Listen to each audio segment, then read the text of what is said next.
County Plan Commission to order. Mr. Wilson, would you please call the roll? Margaret Clemens. Yes. Troy Ray Randolph. Bertie Garitas. Here. Jeff McKim. Here. Jerry Pittsford. Here. Jim Steenbrook. Here. Julie Thomas. Amy Thompson. She just Right arrived. on time. Yes. David Ward. Here. Okay, we have 7 members in the quorum. And Mr. Wilson, would you please introduce the evidence? Request that the following items be introduced as evidence for tonight's meeting. Monroe County Comprehensive Plan is adopted and amended. Monroe County Zoning Ordinance is adopted and amended. Monroe County Subdivision Ordinance is adopted and amended. The Rules of Procedure of the Monroe County Plan Commission, and the case is advertised and docketed for hearing on tonight's agenda. And I'll take a motion on the approval of the agenda. So moved. Second. All those in favor? Aye. Okay, and is there a motion to approve the minutes of the January meeting? I move we approve the minutes of the January meeting. Second. All those in favor? Aye. I'll abstain. Thank you. Okay, we'll move on to administrative business. Mr. Wilson?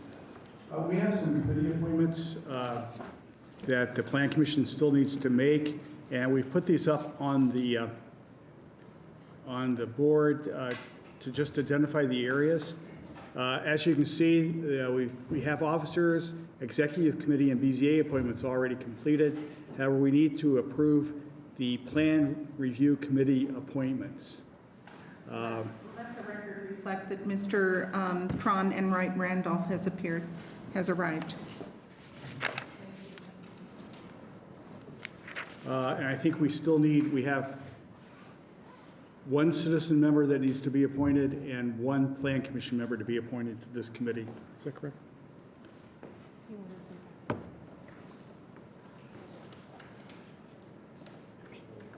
Oh, the red ones need to be confirmed. Yeah, so we need to confirm Plan Review Committee, Plat Committee, MPO, and Ordinance Review Committee. Everything in red has not been confirmed. Everything in black has already been voted on by the Plan Commission. We may want to wait until we have all members present to do the appointments, if that's preferred. If it's all right with the members of this committee, we could move this administrative business until the end of the meeting? That's Okay. fine. And would you like to also discuss Plat Committee discussion right Those can go at the together. end? Yeah. Okay, then moving on, we'll move on to the unfinished business. And the first matter on our agenda is item 1909-REZ-09, the Holland Pines rezone, which is a rezone to high-density residential from estate residential, and this is the final hearing. Thank you, Ms. Behrman. Can everybody hear me okay? All right, so this was previously presented back on November 19th of 2019, and I know that we've had some upgrades to the board. We only had 7 members there that night, so I am going to re-present this, like you may not have heard it before, and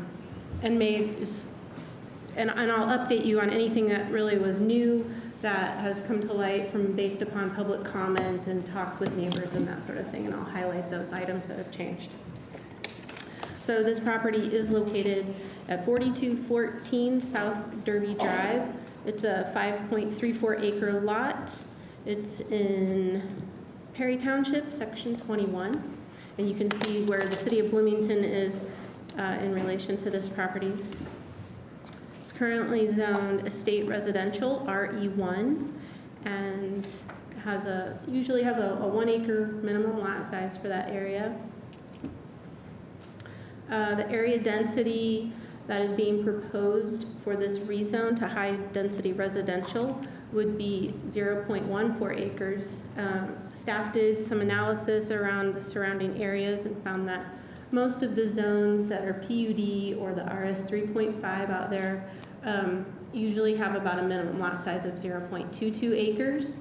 And I did kind of a calculation of some of like what maximum lot sizes are out there as well.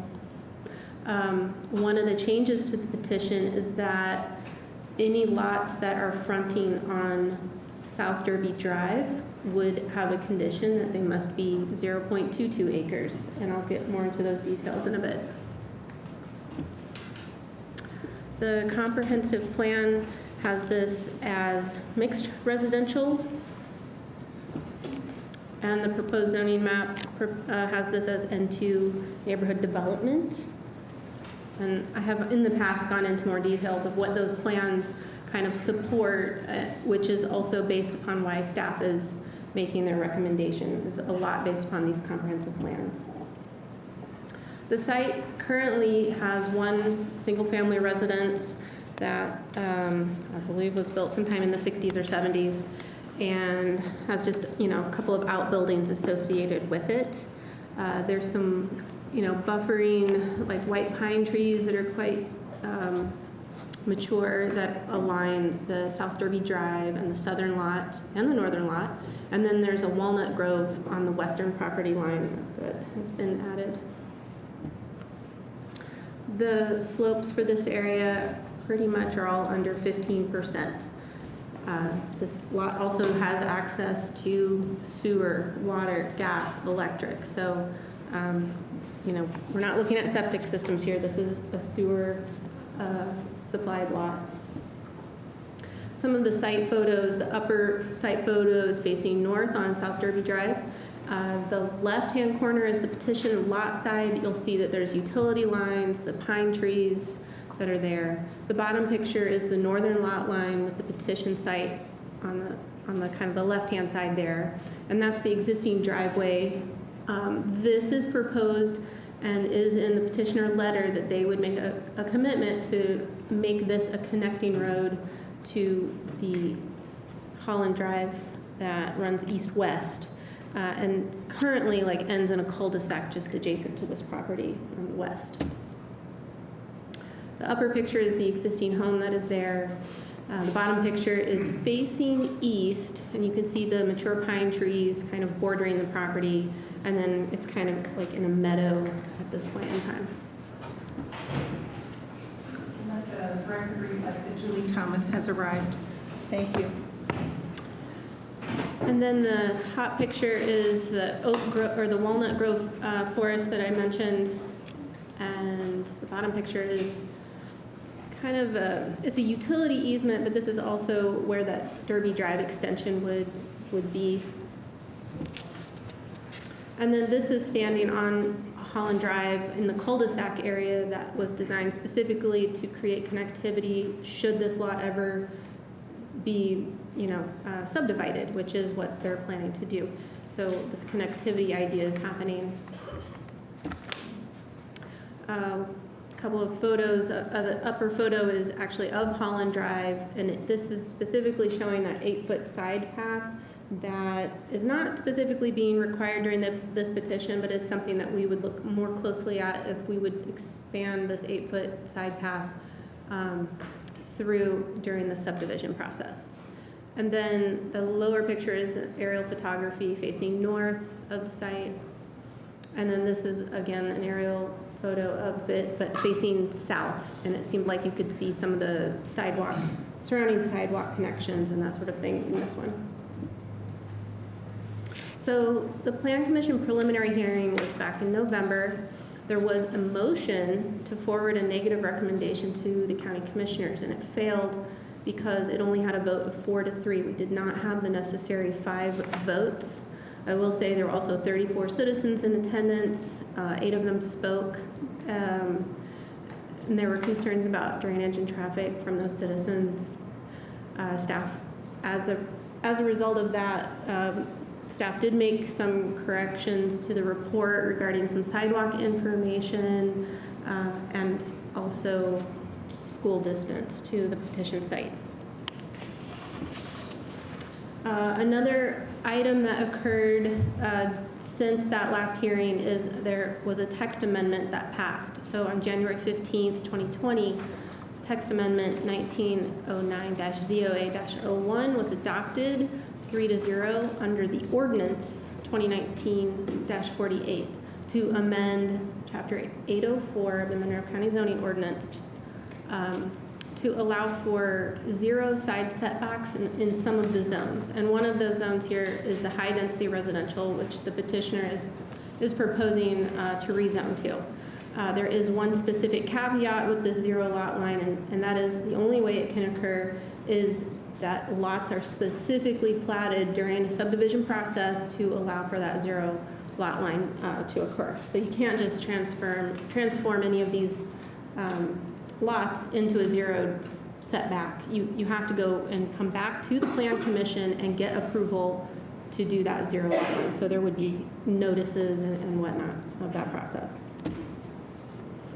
So the petitioner's letter has been updated in the staff packet, and they are highlighting 3 commitments that is also what staff would like to see as a condition of approval, that those commitments be what is proposed. And I'm going to read those 3 here. And these maybe have changed a little bit from the administrative meeting. So they did update their letter to reflect the comments that happened during the administrative meeting. So the first one is that a 15-foot wide conservancy easement would be along the west and south property lines designated on the plat. They're proposing connections. The project will require a connection of the proposed extension of East Holland Drive from the cul-de-sac and Hollandfield subdivision to the west property line. And this project would also require applicable sidewalk connections. And then the third one is that 0.22 acre minimum lot size adjacent to Derby Drive would be required, and not the 0.14 acre minimum lot size that the HR zone allows. So they're putting a restriction on themselves with this.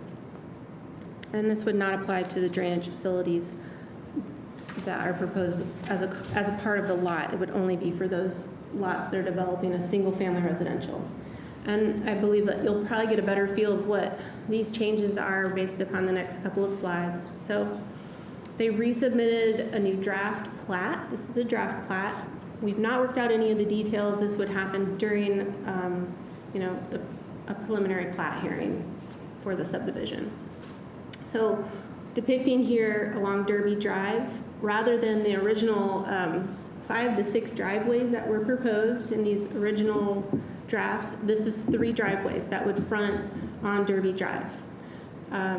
These lots that are going to be 0.22 acre lot sizes and not the 0.14, they would not incorporate the 0 lot line kind of design standard. They would just look like single-family residence that is accommodating for the rest of the neighborhood and the surrounding neighborhood. And they're also reducing the subdivision from 24 buildable lots to 22 buildable lots. So whereas there were formerly 6 lots along Derby Drive, there will only be 4 single-family residential lots along that road stretch. And this is the former plat that we had seen before. This is what they're kind of scratching. They talked with certain neighbors, they listened to the Plan Commission comments, and that's where they came back with this redesign here. I just threw the old one in just as reference to, you can see how it changed from the, those paired townhomes and all the driveways that used to be there. I included in the packet some of the road designs that we would discuss more at length during a subdivision process, and making those kind of compatible with the surrounding subdivisions, especially to east, the Holland Field subdivision to the west. I included a few of the design layouts within the staff report, and they then also have enclosed a couple of the renderings, the drawings of what some of these paired townhomes that would be not along Derby Drive, but along that other J-hooked road that would connect Holland Pines to Holland Drive. And these are a couple of other views of those homes. I did mention the capacity letters, so it's important that all the utilities can be supplied to this increased density lot. As a part of a previous subdivision, there was a requirement when they were at first proposing this as an outline plan amendment to rezone to a PUD. they were required to do a neighborhood meeting. They are not necessarily required during this hearing to do that. However, I did include and keep those comments within the staff report for this petition since it did reflect some of the communities. And then we had an updated letter from the neighbors, and that's included in your staff packet. So you'll probably hear from a few of those today, and I'm hoping you had a chance to read their comments based upon some of the conversations that they had had with the petitioner. The highway department comments have been published, and they're here in this slide, and Lisa Ridge is here, and also Paul Satterley if you have any questions regarding traffic. Stormwater comments, they would really be reviewing the proposed site development plans when they're submitted as a subdivision.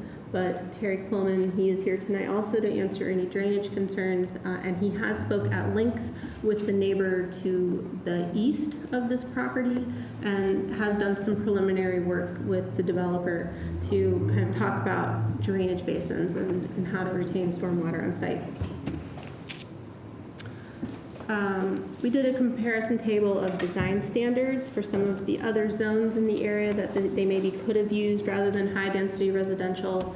And then there was also a request to see what uses are permitted in the HR zone. So there was a table included in the staff packet showing what's permitted. It's pretty much residential uses, maybe some utilities.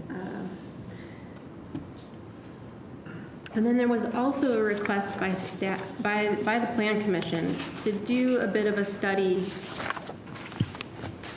on the location of MR, HR, and UR zoning districts.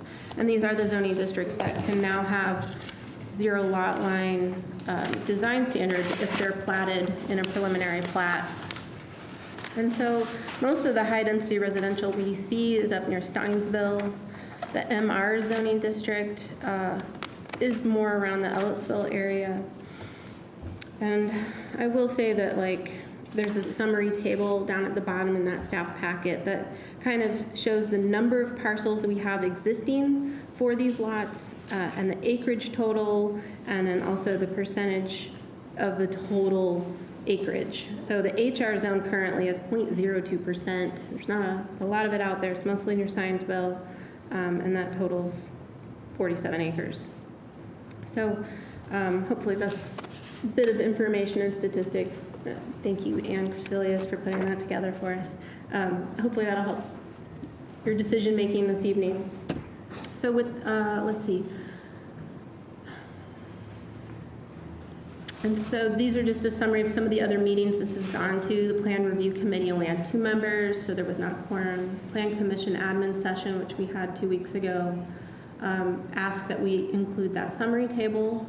And we did have a few members of the public that were in attendance at that meeting as well. And the recommended motion by staff. Staff gives a recommendation of approval to the Plan Commission based on the findings of fact and subject to the highway and drainage engineer reports with the following condition. And that condition is the petitioner agrees to all of the commitments written in the petitioner letter that I read earlier, which is Exhibit 1. Does anyone have any questions? Do any members of the Plan Commission to my left have any questions for Ms. Behrman? To my right? Can you go back to the pictometry? I think it's on page 13, maybe. Yeah, there's one that's facing south and one that's facing north. So this is the one that's facing south, where you see, so it's kind of upside down. And then the bottom one would be facing north. So like Holland Fields is that great big field to the left-hand side there that's now developing phase 1 pretty heartily right now. Okay, that's just what I wanted to confirm, because from pictometry it looks like kind of a rural area. It looks like... No, that was a 56 lot subdivision approved, I believe in 2016, and they have, phase 1 is in the build-out stage right now, and they've extended their preliminary plat. I'm not sure when they're gonna start trying to final plat phase 2 and phase 3, but seems like people are wanting some housing, so I don't see that stopping anytime. Okay. Mm-hmm. And if So a follow-up question to what Mr. McKim asked. What is the density of the neighboring subdivision? Of the one to of Holland Fields, you're Yes. saying? So that was RS 3.5, and I believe those are also like the 0.22 acre lot size. I wonder if I included that in my, there it is. So the second line down, Holland Fields Phase 1, 0.22 acres. They had some lot sizes as large as 0.36 within that. And then the other question I have is if you would review again how the approval occurs for the zero side yard setback, zero line. So should this rezone be approved and those commitments be adopted, the next step for the petitioner would go to propose a preliminary plat where they would supply their development and showing where those zero lot lines would occur, which per their commitment would not occur along South Derby Drive, and would have to be approved by the Plan Commission during the final plating stage. And staff reviews, every single issue that would be required with the subdivision control ordinance. Anything that can't meet would have to be approved as a waiver by by the members here. And if preliminary plat is approved, then they would move to a final plating, which requires all the infrastructure to be put in place first before they can even sell their first lot. So. Okay, thank you. I would like to ask a question about the zero side setback line. And I wondered if the 55 neighbors who've expressed an interest in this subdivision were notified of that change to the ordinance.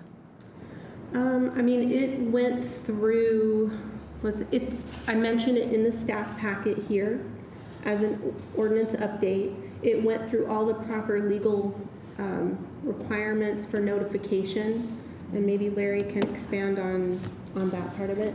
Yeah, it was a text amendment, amendment to the zoning text, and as opposed to a amendment of the zoning map, there's no requirement of notice to specific landowners. It's notified, there's a notice in the paper that says proposed amendment to the zoning text, and then there's a public hearing at the Plan Commission level, public hearing at the Commissioner's level before it's approved. But otherwise, every time you change the zoning ordinance, you would have to notify everyone in the county. And that's why the statute does not require that level of notice. Thank you.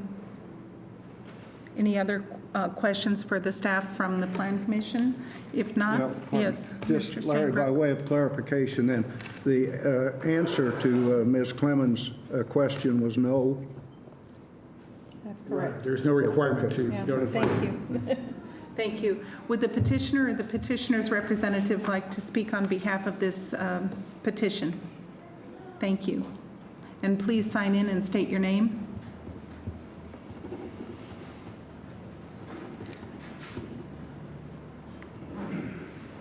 We go to the slide that has the updated picture, please.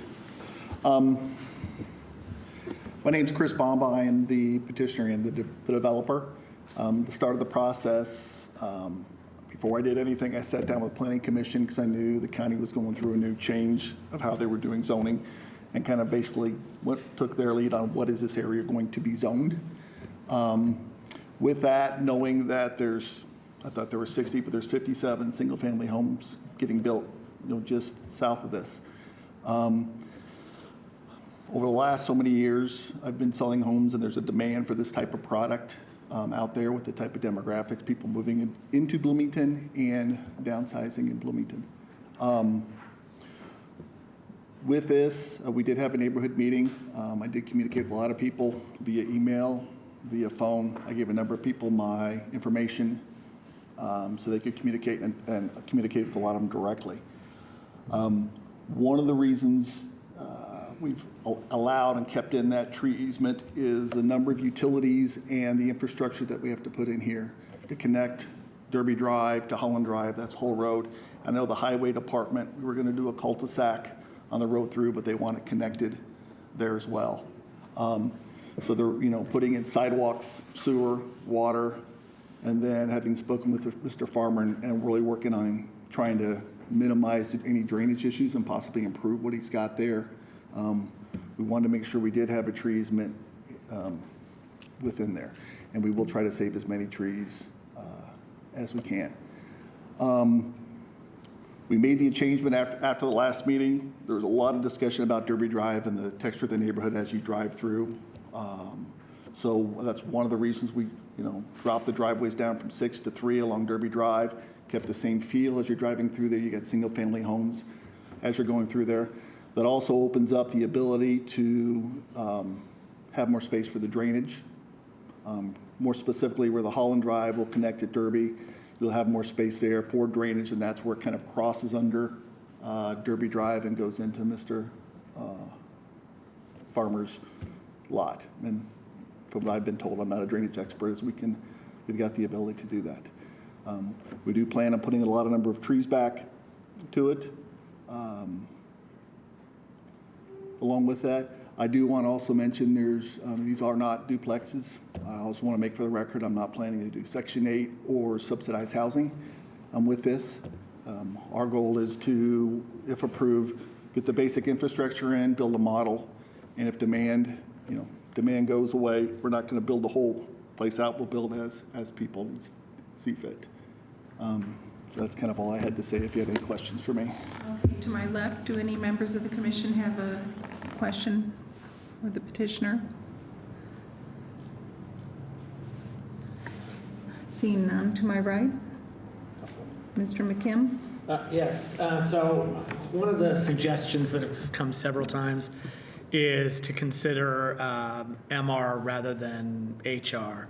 Have you done even a back of the napkin sketch to see if that's something that could be made to work? Because clearly that MR density seems to fit in with everything else that totally surrounds that. And basically, you're meaning MR, meaning, and all these terms don't quite mean single family kind of.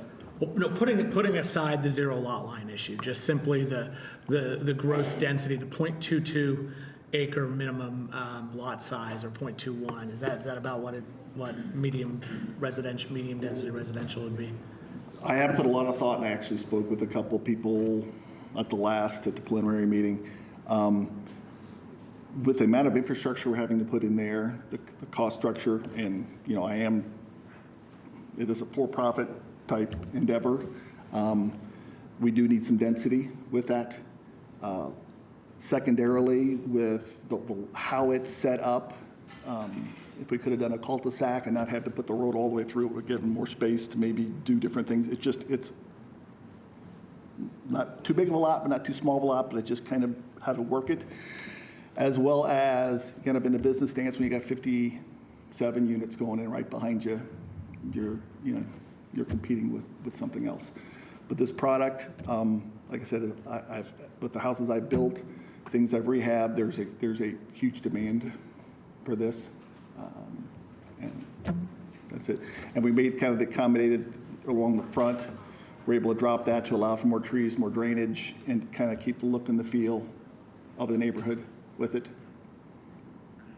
And also, one of the concerns is clearly that these units would become rentals, which I know at this price point that's probably not likely. But I wonder if there's any kind of if it is lawful to put any kind of covenant in the HOA documents. We have the HMA document I've emailed to a number of people in the neighborhood, and I think some of them spoke last week. I have no problem putting something in there as restricting it as a rental property. Like you said, the price point is not feasible. With the drainage, I know we've had discussions, do we put the drainage with the lot? Do we put it with an HOA? How do we do the drainage?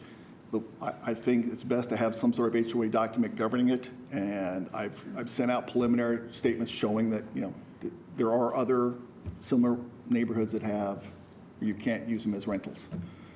And I have no problem with that. Okay, thank you. Yes, Ms. Commissioner Thomas. So if in a subsequent meeting, the zero lot line side yard is not approved, would you continue with this development? I do not know. Okay, well, that's an honest answer. I mean, Yes, okay. it's looking at, with everything, there's risk. And with the amount of infrastructure, I mean, with the amount of roads, the sewer line is actually down Derby Drive further into Sutton Place. The amount of infrastructure, the roads, the sidewalks, it's a pretty heavy cost. And Okay, I hear you. And if I might insert a question for staff, just for the public's edification and for our commission's edification, is when would we consider the tree issue? At what juncture? At the planning stage, do we do that? Right, so, let's see, so, there is a commitment right now as a part of this rezone to keep that 15-foot buffer line along the west and the south line to conserve trees. The preliminary plat, when they're gonna bring us the nitty-gritty of the survey, the lot lines, the actual dimensions, where we pour through that and make sure it meets every single tree requirement. So we do require street trees, 1 per 40 feet of road frontage, so that would be along Derby Drive, and both sides of that new road, plus along. So there's those trees that would be required, but you could also place extra conditions that maybe once they have it laid out and have delineated where all of the trees are, the mature ones that they might consider keeping, that those we can conserve with a drip line to make sure construction does not impact that when they were building the road and putting in utilities and infrastructure. So that would be during the preliminary plat phasing, and then we would confirm during final platting that all of those were still there before we issued the plat to allow them to sell lots. Right, so that happens at the same time we consider zero lot lines? Correct. Okay, thank you. Yes, Mr. McKim? Oh, no, actually, I just wanted to make a point toward edification, as mentioned. We can have as a requirement the HOA stipulations, none of these can be rentals, but that is not enforceable by the Plan Commission or the county. It's only enforceable in civil court. So when we, just so we're clear, when we impose that standard, it's not one that we enforce. That's a good point. Yes. Well, Mr. McKim? Yeah, so I just wanted to clarify in the 15-foot. So because the letter from the neighborhood referred to 15 trees. And I'm wondering, that was from a previous? when we originally did it, it was a PUD and there was a number of trees. The trees are very dense along all the property line. Basically, people live there. That was kind of, they're encircled. And going through that, when we do the infrastructure, bringing the sewer line comes up this way, your sidewalks, you're gonna be doing some damage to a lot of the infrastructure along this road is, so a lot of those trees are gonna be, you can't. With moving the lot along the Holland Drive, there may be some trees to be saved there because we moved it over so that corner, so as people drive up, they still see trees along the corner. Depending on what, type of sidewalk or walkway is required on the Holland Drive, there may be some trees saved. There's some inner trees inside there. I just don't know where they're gonna sit when it's done. There's some cool trees that maybe if we could save that may or may not have any damage or infrastructure around the roots. I'm not opposed to trying to save as many as we can. But this is kind of the grove here where there's nice solid trees which shouldn't have any sidewalks or soil disturbance or anything that could damage the trees. Okay, so on the south and the west is the Kind conservation. of along here because there's not doing it because you've got the water hookups up here, the sewer hookups back here, the drainage there's a natural spot here which will allow to help fix it so farmer, but some of the other drainage come here and then down. So when Derby Drive is put in, everything flows right down to Mr. Farmer's lot line. Thank you. Thank you very much. I'd like to have a show of hands because others have arrived. How many people plan to speak either in favor of or opposed to this petition? Just a show of hands. 1, 2, 3, 4, 5. Okay, so I think in that case, then we can allow 3 or 4 minutes for each person to speak. And I'd like to invite up to the podium someone who would like to speak in favor of the petition. And I will give you a signal when there are 30 seconds left remaining of your, I'm going to say 3-minute time. And then 15 seconds, and I'll also tell you when to stop. So please, would the first person who is in favor of this petition please come to the podium and state your name and sign in, please.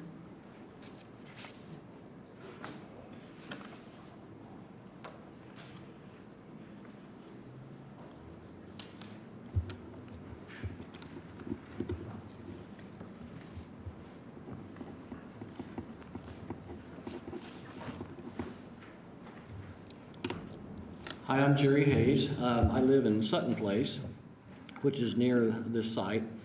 I think all of us would prefer single family, but I've had some experience. I'm a banker, and I've had some experience in both selling and financing real estate. And I'm also working with the Redevelopment Commission, the County Redevelopment Commission, and the Affordable Housing Commission to try to find ways to decrease the cost of housing. So it's just economically, it's difficult to build single family with the cost of land, infrastructure, and building costs. We have a petitioner here who's a local person who lives in Bloomington, whose family is from here. He has made some concessions that are especially along Derby Drive, with going single family there, so it will appear like a single family neighborhood. So I'm in favor of the project. I'm also in favor of extending Holland Drive down to Derby Drive, but I would request that the commission make a condition of that rezone that they put a three-way stop there at that intersection of Derby and Holland Drive. I find it increasingly difficult to get out on Aurora Road now that the bridge is complete on Gordon Pike. It seems that the traffic's increased there. So I could see Holland Drive as another way for us to get out of the neighborhood, actually. Thank you. Thank you. Okay, is there anyone else who would like to speak in favor of the petition? Seeing none, oh yes, sir, please come to the podium and state your name and sign in, please.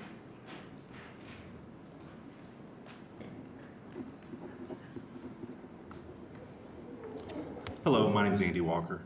I'm a local real estate broker and owner of Remax Claim Properties, and I just wanted to speak on a couple of the points that I know a little bit about, which would be, I've read, some of the previous comments, as to demand. There's demand in almost every market sector for housing in our county right now. There's a really, really high demand for this type of housing. It totally follows the smaller but nicer trend that you see going on everywhere. It's basically modeled after a development that's going to be before you guys tonight called Baywood, which is just south of Clear Creek Estates. It's adjacent to residential community that's been there for a long time. It fits in really nicely. They sell those things as fast as they can build them, basically. The same thing will happen here. This is a little bit more desirable area. I have 3 clients right now that would buy one of these right now if they were available. So there's definitely a need for it. The typical person that buys in Baywood is somebody that raised a family in one of our neighborhoods around town, wants to stay here, or can't afford what you got to pay on the east side for a condo, and it really meets a need. My expectation would be that it's mainly going to be a retirement age type of demographic that buys these. You may see some young families buy them here and there because they are in Rogers-Benford School District. So it's going to be desirable from a lot of different angles. Something else I would point out too is I had a couple of properties for sale, still do, that are going to be directly affected by the new CDO, and so I followed that process fairly closely. And obviously, it may not come out and be exactly the same document, but if the spirit of that document is anywhere similar to what the new document ends up being, a development like this is basically the poster child for higher density, and which is going to lead to more affordability. And during that process, the by right, like this area, the overlay for it, and in many of the areas that are technically in the county, but just over the city-county line, basically, but still have sewer available, most of those overlays were a 0.17 density level. So this 0.14 is not, very far off that at all. And obviously, if it's going to, in a year from now, if something like this is going to be 0.7, then I don't really see the sense in having to match 0.22, just because that happens to be what's more common all around it. And in Holland Fields next door, the great majority of those are .22. There's a couple of them that are a little bit bigger, but visually. Thank you, Mr. Walker. Okay, thank you. Okay. Yes, ma'am. Would you please come in and come up to the podium and state your name? And sign in, please.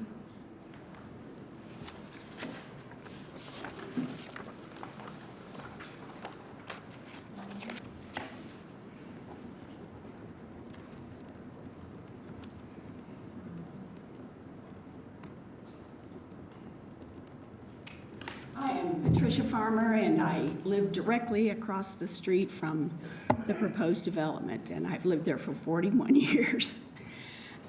We did not want to see Bridlewood built, but it was built, and we had no input along about that. We didn't want to see Sutton Place built, and we had no input there either, but it was built. Now, of course, we don't want to see this built, and we look right at it, but we've had a lot of input. I think I heard my husband's name mentioned 3 times so far, and that's not good. But Mr. Bomba has worked with us. We've talked with Terry Quillman a lot, and if we can keep the, I want to say septic, but I don't want to say septic, the drainage issue, if we can keep an eye on that and watch it as the development goes, he's met all of our requirements, so we're good to go. Okay, thank you, Ms. Farmer. Would someone else like to speak either on behalf of this petition? Okay, seeing none, would someone like to speak opposed to this petition? And please come up to the podium and state your name and sign in, sir.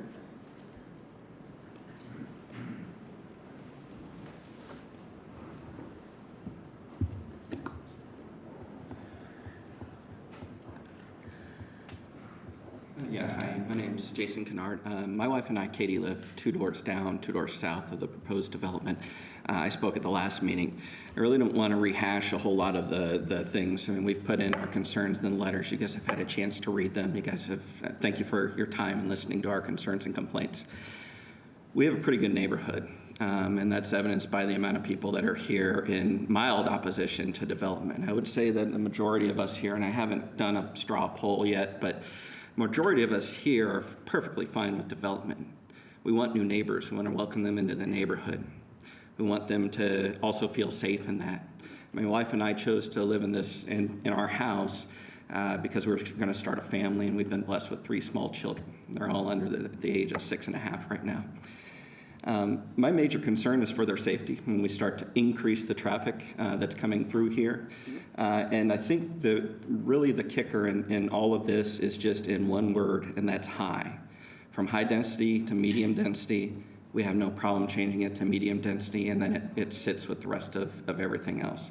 But when you go with the comprehensive plan that's been put forth by the county as far as what should encompass high density residential areas, should be, at least from what I've been reading, in places where there is a decent amount of public support for those sort of things, where you can walk to the bus stop, you can get downtown, you can get anywhere that you need to go, that you only need to have 1 car in each one of these houses rather than 2.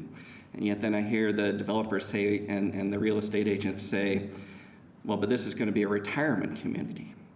Are those people going to walk 3/4 of a mile to get to the nearest bus stop, which is at the corner of Walnut Street and Aurora Road? And they're not. There isn't even any sidewalks built currently, and I understand that may be in the future plans and everything. As some of the other people I spoke to, I personally am in favor of, again, developing Holland Drive and getting that as a side route out of our neighborhood, but I'm also a little bit concerned that will be used for overflow, especially when Bloomington Speedway is going on Friday nights for people that are backed up at that intersection. I will say ever since that intersection, or the stoplight that's been put in on Walnut Street Pike and Aurora Road has been put in, the traffic has gotten a lot better, but still during times of school drop-offs and everything that starts to increase. So those are my main concerns, and I think I speak for a majority of my neighbors around here as well, that Realistically, we're all for development, we're all for bringing in new neighbors, but we have concerns with the high-density zoning in this process. Thank you, Mr. Kennard. Is there anyone else who would like to speak opposed to this petition?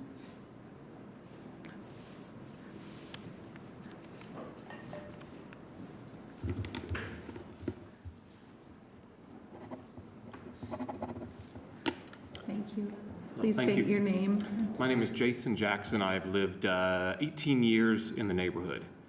I haven't attended a lot of the meetings. First of all, I'm going to say I want to thank you all. I was really impressed with the last meeting, how you handled a lot of stuff. I've never been to one, so I just want to thank you for that. Quickly, what I want to say, one of the words that was used last time that I thought was very poignant was the word incongruent. I believe Ms. Thomas said she came and visited our area and said this development seemed to be incongruent with the rest of the area. And I totally agree with that. For 21 years, I've been a financial advisor. I've dealt with people who have decided in their lifetimes to downsize. I'm sure Mr. Bamba in his time as well knows people who have downsized. When you downsize, you want a smaller space, but what you also want are more services from the city. You need the hospital closer. You need the doctor's office closer. You want to deal with more restaurants. You want walking paths. You want sidewalks, trails. That is what people do when they downsize and get close to retirement. They usually don't move out into the county.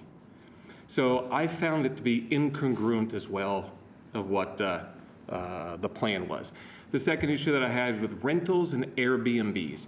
I can appreciate, and I do appreciate Mr. Bamba and the petitioners coming up with their plan with the houses, but I do have a concern that we could have rentals and Airbnbs, especially when I believe part of his family has a property management company. What is to prevent him from selling those particular units to family members and then using them as rentals? What is our recourse? Civil recourse only, right? Who's going to be able to do that? Am I going to be able to hire an attorney to fight that? Will our neighbors have to do that? So although I think there is a tremendous demand, and I agree with all that, and I want him to make a profit, I want him to do well in this community. He and his family have been a pillar in this community for many, many years. I just don't think this is the place where it needs to be, right smack dab in the middle of a bunch of single-family homes. Incongruent is the word I walked away with, and I don't think a word would fit this better. So thank you for your time, and I appreciate it. Thank you, Mr. Jackson. Is there anyone else who would like to speak opposed to this petition?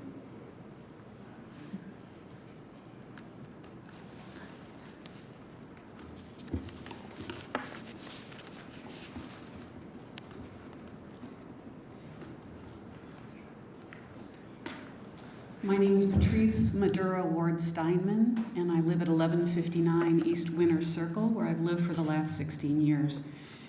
And first of all, we'd like to thank the Plan Commission for your careful attention to our ongoing concerns of the Derby Drive neighborhood. We also want to express our appreciation to the petitioner and developer for their efforts in compromising with regard to the objections that we voiced on November 19th. In particular, the change from 6 duplexes facing Derby Drive to 3 single-family homes of 0.22 acre is an example of such an effective compromise. We appreciate that a lot. Thank you. However, I would like to express just a couple extra concerns of the neighborhood. First, the revised proposal suggests the preservation of 15 trees, but that number is a minuscule fraction of the number of trees that are there now. We still desire the conservation of trees lining Derby and Holland drives, and the proposal doesn't look like that's where those trees are going to be primarily. We request a clearer explanation of the types and locations of the trees that are intended to be preserved, and most certainly more than 15. We understand that some of the trees have been compromised due to the telephone cables, but many others are healthy and beautiful and provide a habitat for wildlife. We request that an independent tree expert determine which trees are healthy and worthy of preservation. And second, Finally, the wording in the revision states that Holland Drive will extend to the cul-de-sac. And we're not sure if this is a typographical error, but it seems that it should read through the cul-de-sac in order to continue on to Walnut Street Pike. And we seek clarification and commitment on this very critical matter regarding traffic in the neighborhood.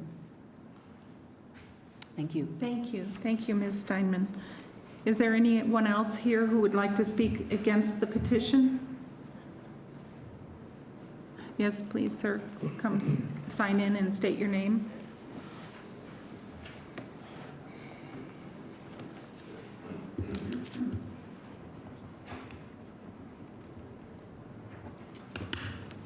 It's Jim Kennedy. I've lived in the neighborhood for 14 years. I just had one quick comment. I don't think any of us are really against the building of this, building out of this property.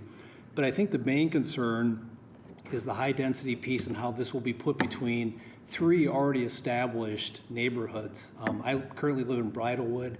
So this would be right between the Bridlewood, the Sutton, and the New Holland, kind of jammed in there. And again, I think that's a main concern. I know there was a question about the pictures that were being shown. I don't think it shows that the Holland piece is already, the first phase is already done. So we're taking, this piece of property, rezoning it into high density between three already established neighborhoods. So I think it's a big concern for many of the issues that have already been raised, but just wanted to make sure that was clear. Thank you. Thank you, Mr. Kennedy.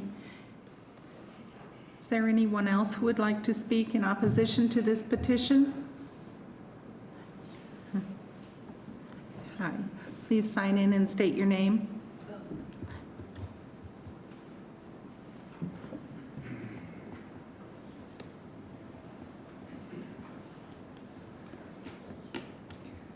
Good evening. My name is Martina Barnaš. I live on the Winner's Circle. I'm in the Bridlewood Phase 1.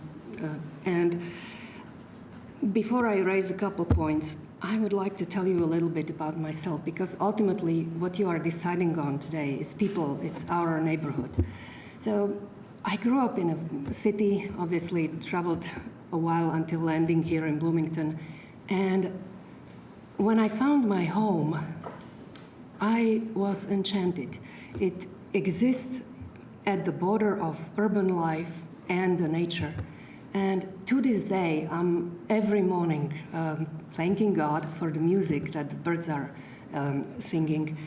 And it's a magical place. Of course, when I moved in, the land was barren. And it took time for it to come back, and I'm very proud that I was able to get my property certified as the wildlife reservation habitat or something like that. So this move from barren to an oasis for wildlife was possible because there was enough of nature around, and it could bounce back. I am concerned about the Derby, the trees lining the Derby Drive. The picture that we're seeing right now is rather misleading. There are the free houses, which I believe are the step in the right direction, but they are overlaid over the green tree line. When I bought my house, there were 5 mature trees next to it that I had to take out next year because their roots were disturbed. So if this goes as it is, it's not going to preserve the trees on that side. So that's my emotional part, and now a few points. So I'm not a real estate expert, but I know a little bit about data. So the free houses, the single-family houses, that's basically people like us, right? And you have a whole neighborhood, and we're all alarmed by having the duplex-like single-family home with 0 lines and its effect on our property values. Who is going to buy these houses? And when they do, are they going to realize the prices that our neighborhood has? So this has a potential to devalue our investments. And with that, I thank you for your attention. Thank you, Ms. Barnaš. Thank you. Is there anyone else who would like to speak in opposition of this petition? Seeing none, I go back to the member. Oh, one more, thank you. Yes, please come in and sign in and state your name. I'm Debbie Atlas. I don't have much to add to everything that's been said. I spoke at the last meeting to sum up our concerns regarding safety, the fit of the designs with our current neighborhood, excuse me, the tree lines, obviously, the green space, increased traffic. I'm so glad that the farmers' drainage issue, they deserved that attention before, and I'm so glad that they're getting it now because they deserve nothing less. Excuse me.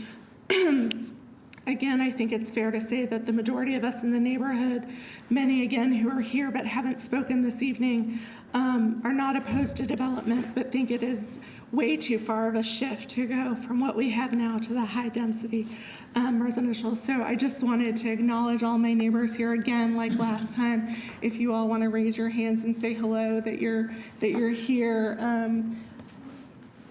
and sharing these concerns with us. I just appreciate that. So thank you. Thank you, Ms. Atlas. Is there anyone else who would like to speak? Please sign in and state your name.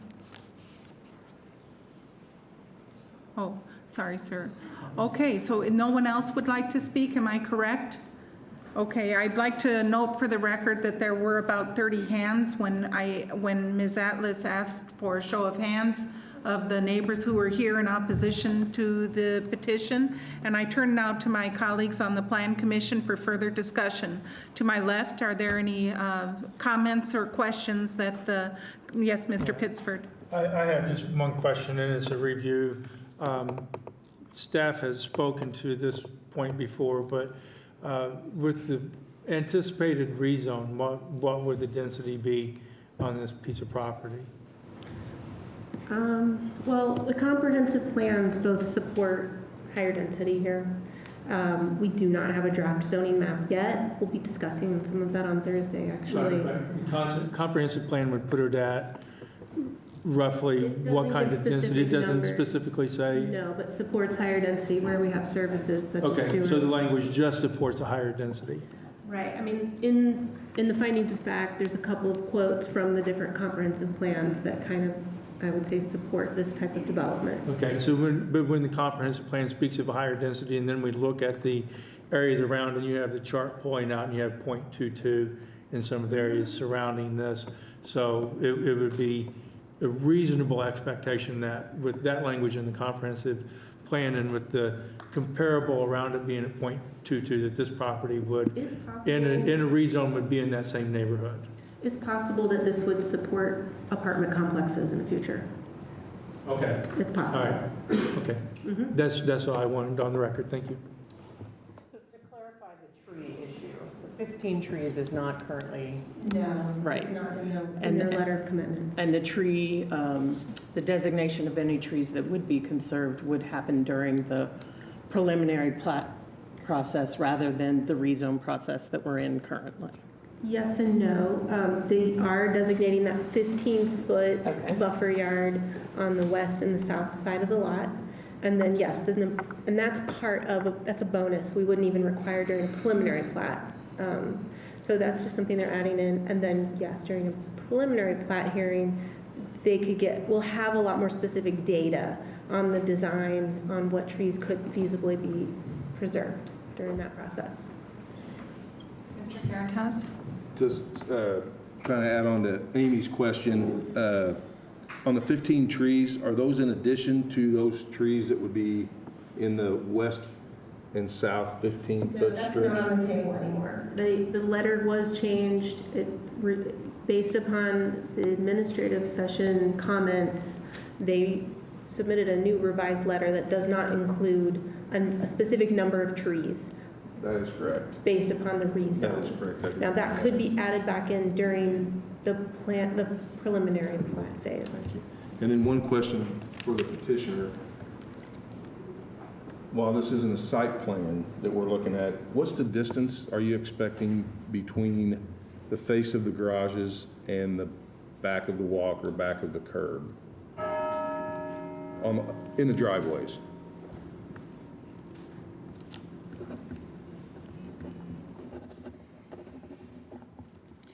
Daniel Butler with Bynum Faneuil, and I anticipate it'd be about 18 feet. That's with a traditional tree plot and a 5-foot sidewalk. Back walk would be the front of the lot, end of the right-of-way, if that makes sense. Thank you, Mr. Butler. Are there any further questions to my left? Mr. Stainbrook? I would just like to make a comment, Yes. Ms. Clemens. I was encouraged by the reduction of driveways on Derby Road from the 6 to the 3. And in real candor, if not wisely, I would comment that this looks as though it might be an area that would be aptly annexed by the city of Bloomington. I say that very openly, and I hope without great risk. On a still more personal note, we were once resident in Bloomington and lived in Copper Tree at the stands, and that seemed to be a compatible arrangement. We were never shunned by our neighbors in larger homes. Now that's before we downsized by moving into the county. Thank you. Okay, thank you. And, Margaret, I have one more. Yes, Mr. If I may. Pittsburgh. For the petitioner, or whoever is representing petitioner, there was a request for a 3-way stop at, is it Holland Drive in Derby? Was that the location that had been brought up by one of the remonstrators? Yes. Okay, and I don't know if they can do that without cooperation from County Highway. Okay, I just wanted to be sure that that was addressed. And then another question, what would your approach be for tree preservation? Are you going to go out on the site yourself? Are you have your engineering team look at it? Are you hiring a tree consultant? What's your approach? The big issue I have, I mean, we're all for preserving as many trees as I can. Well, you made that statement. I want to know what approach you're going to use. A lot of it goes to where, when they do the final drawing, where all the infrastructure goes, where how far the sidewalks have to sit, where they sit, because you can see it's kind of along Derby Drive. You got to have a sidewalk there. There's going to be utilities, water, sewer, how those are run, and then the drainage. I mean, Okay, let's take for granted all that's in place. The engineers have done their routine. How do you determine of the remaining trees, what ones are going to be preserved and how you're going to preserve them? What I would like to do, and would be ideal for me, is anything with the soil or root system's not disturbed, is to leave the trees. Okay. Okay, and Mr. And who determines that? Sorry. It would probably, I don't know if he can address it, but Incomprehensible, really. Normally with a complete survey that we can identify trees and the diameter of them and the drip line that we can try to grade around those or create some kind of wells to preserve those. And we were trying to maybe commit to that, but that's why we took it out of the letter, because we knew that that may not work to commit to that. However, we would still like to come back with some kind of different trees that are able to be preserved, and definitely committing to the west and the south side 15-foot strips for privacy from the adjacent owners. Right. Well, I take Mr. Baum at his word about wanting to preserve the trees, but it's one thing to say I want to do it, but then how do you do it? Do you actually have a plan in mind? And you just shared with me that you do actually have a process that you would use to ensure the survival of trees to the fullest extent possible. And Mr. Stainbrook had a question for Mr. Bamba. Thank you for. Thank you. Just to add with Jerry's observation and question, I think not too long ago at the courthouse here, on a less than personal note, there was a gentleman or a tree expert that determined the viability of the trees. Those people, I guess, Mr. Bamba or your engineers would know of some people of that sort, professional people. Okay. And to Mr. Warren. Yeah, so first, thanks to everyone who spoke. I know that's really nerve-wracking. I hate doing that, and so whether I agree or disagree with you, thank you. Much respect to you for that. Second, so I used to live maybe a quarter mile, half mile north of here in Sherwood Hills condos. so I'm kind of familiar with the area. I drove around there today before the meeting. I don't see these zero lot line homes as being incompatible with the neighborhood. I live in Fieldstone now on the west side. We've built a bunch of zero lot line homes there. I think it adds to our neighborhood. It adds some housing diversity, improves affordability. I also want to make a comment about the trees. I certainly hope as many trees can be preserved, but I think, pun intended, we miss the forest for the trees sometimes when we talk about this.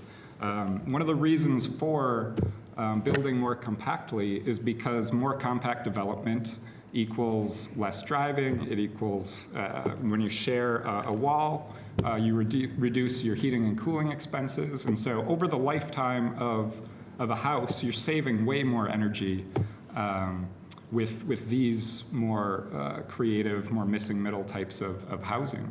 And so we can talk about trees on the site for a long time, but the real environmental benefit of this type of development is that it's more people living closer together, sharing a wall. Honestly, I wish that this could be townhomes. I think that would be more environmentally friendly, it'd be more affordable, more socially equitable. But I think this is a good compromise, and it's the sort of development that I'd like to see when we have small spaces like this very close to the city. Thank you. Thank you. Mr. Enright Randall.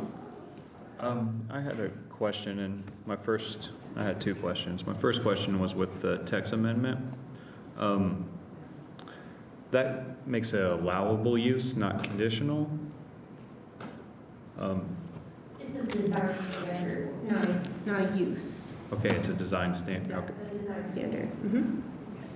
Well, I guess, if you could walk me through the process of, since we're just looking at a rezone with the idea of granting a zero setback.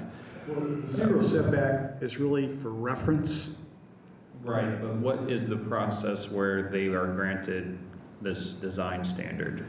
They would file a plat and designate which lots were going to be a zero lot line. In other words, it's really to allow flexibility in platting, not just for this subdivision, but for... Phrase my question, and this is going to be more pointed to Dave now. If we grant this rezone, or if we send this with favorable recommendation forward and it's granted as a rezone, could they pretty much submit something like this as a by right project with the zero setbacks? I don't think the zero setbacks are by right. Okay. They could submit a by right plan, but I think zero setbacks, there's discretion on that. Okay. Thank you. Mr. McKim? My other question was for the Hollandale Drive connector. They had a concern that it wasn't stated correctly enough in the packet, but the intent is to actually make a through road. Correct. Okay. And I think during the preliminary plat hearing, we would require that regardless. And may I have a moment to make one clarification point from something I heard from one of the members, and I just wanted to clarify that short-term rentals are not permitted in this zone. So an Airbnb type situation, anything that's less than 30 days, is not permitted in any of the zones in this area. It's something we call a tourist home, and they're only permitted in 3 zones in the county, or under special historic conditions possibly. And so I just wanted to make that clarification that you have to have at least 2.5 acres to even consider doing a tourist home, Airbnb in Monroe County jurisdiction. And to further clarify, there is Indiana legislation that says an owner-occupied home may utilize it for a Airbnb, which means that if you have a home and you want to rent it out for a weekend, that's statutorily protected. However, you can't buy a house and not occupy it and rent it out solely as a short-term rental. You have to rent it out for at least 30 days in order to avoid being an Airbnb. So it's somewhat complicated, but in effect, somebody couldn't just buy one of these units and use it for an Airbnb. It would have to be their home, and they would choose to rent it out on a weekend as a occasional use. And that's not specific to this? No, that's the whole. That applies to that's the whole everyone in the county. city, right? Okay. Mr. McKim? Yes. So first of all, yes, I also want to thank the neighbors for coming out here. There is nothing like a rezone petition to really bring the neighborhood together. My own whole neighborhood was here in this very room last week for a Board of Zoning Appeals hearing, and we lost, but it was a good neighborhood bonding experience for everyone. So I definitely I appreciate everyone's concern for their neighbors. There is a tremendous demand for housing at all price points, and I think we all recognize we need more housing. I liked Andy Walker's reference to the trend of smaller and nicer. That definitely does seem to be what we're seeing all around. I know that there's when we're talking about higher densities, there is always the concern about services. We do have road service, we do have sewer that can support higher density there. I think the bus service is definitely an issue. Right now, Kroger's is the end of the line. I do think that there is some long-term prospect to extend the bus service, but that would, of course, take the Bloomington City Council and the full support of the city to do that. But I'd like to think that that's something that we can advocate for. But right now, yeah, that is a bit of a concern as far as high-density services. I think we did already address the three-way stop issue. Does the Highway Department then have objective criteria that could be used to warrant that kind of three-way stop, or what would be the process for that? Actually, they'd work with Paul, and actually it would go through our traffic commission. There's different warrants that you have to meet to qualify for what would be considered a multi-way stop. It's the manual and uniform traffic control devices that we have to follow to see if a multi-way stop fits that criteria. So that would have to be decided upon at that time, and then it would go to our traffic commission board for approval, and then the county commissioners. Thank you. Commissioner Thomas? Yeah, and I was actually going to address that too, so I'm glad you did. Bit of a quandary, because yes, I can see there's a demand for higher density housing than what's there, which is one house. So anything more than one house is higher density. So now the question is, what is appropriate for the neighborhood? I really appreciate the fact that people have been coming to these meetings, have been paying attention, and I appreciate everyone's input. Because, you know, if we don't live there, which we can't live everywhere, we don't know what the impact is going to be or what that sense is. And so on the one hand, we have a developer that's done a great job listening and adapting and making changes, and I really cannot thank him enough for that. So I appreciate you being open-minded. And at the same time, we have neighbors who aren't saying, oh, we can't have any development, but you're being reasonable and saying it should match what's there. And I am going to agree with that, because I think a medium residential would fit perfectly. It's 0.21 instead of 0.14, and 0.21 is all around it. And I just don't think the situation warrants anything higher than that. So I'm going to agree with medium residential. I think the zero lot line is great. It's a great idea. I think it's. I'm glad we're looking at that and considering it. But you can do a zero lot line with MR. You don't have to have HR, high density. You can do medium density residential and still do a zero lot line and still achieve all the benefits. So that's where I'm going with this. So thank you all. And I'd like to say make a few comments about the community's expression of its vision for its future. And that was done when this zoning was designated estate residential. We're asking for a rezone. And so I believe that the default position should go with what is currently approved. And I also am impressed by the community involvement and the community feedback. And I'd like to note, and to have the neighbors note that on Thursday, we're going to begin our discussion of the rezoning for the entire county. And we have somewhat of a conflict of the vision between the city and the county and the university. And I believe that what's happening in the county is that we're being elbowed by the city and by the university.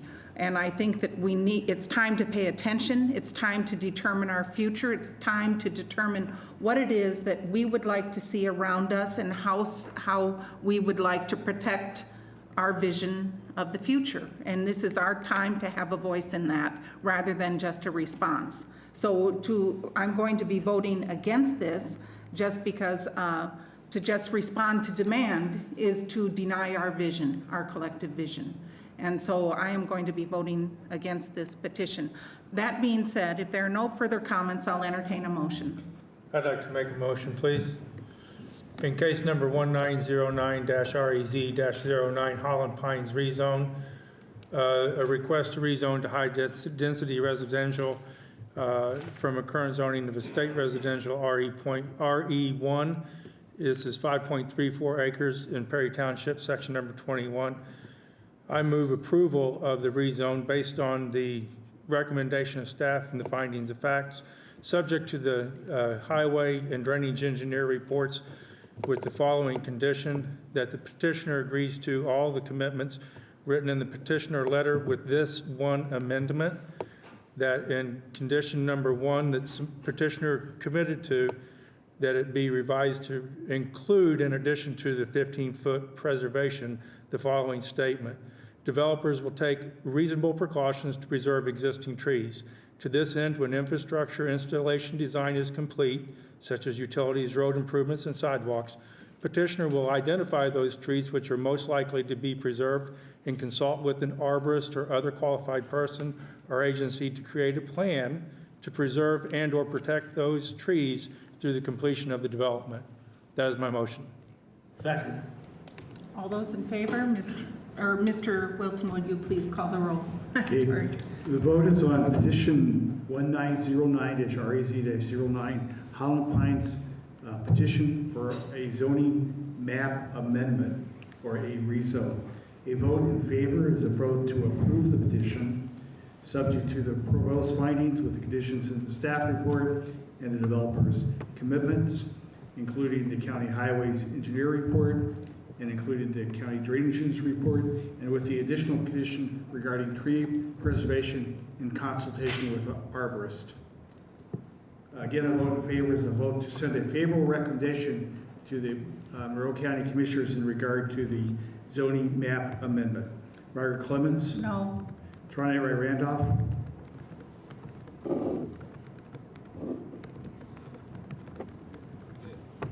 We're just making a recommendation for the rezone to the commissioners. So I'm briefly going to just state that I feel like we can wait until we look at a more countywide zoning initiative versus going in here and individually, case by case, granting rezones. So I'm going to vote no. Not to the merit of the project, but just with that process, thought process in mind. Thank you. Bernie Garitas? Yes. Jeff McKim? Yes.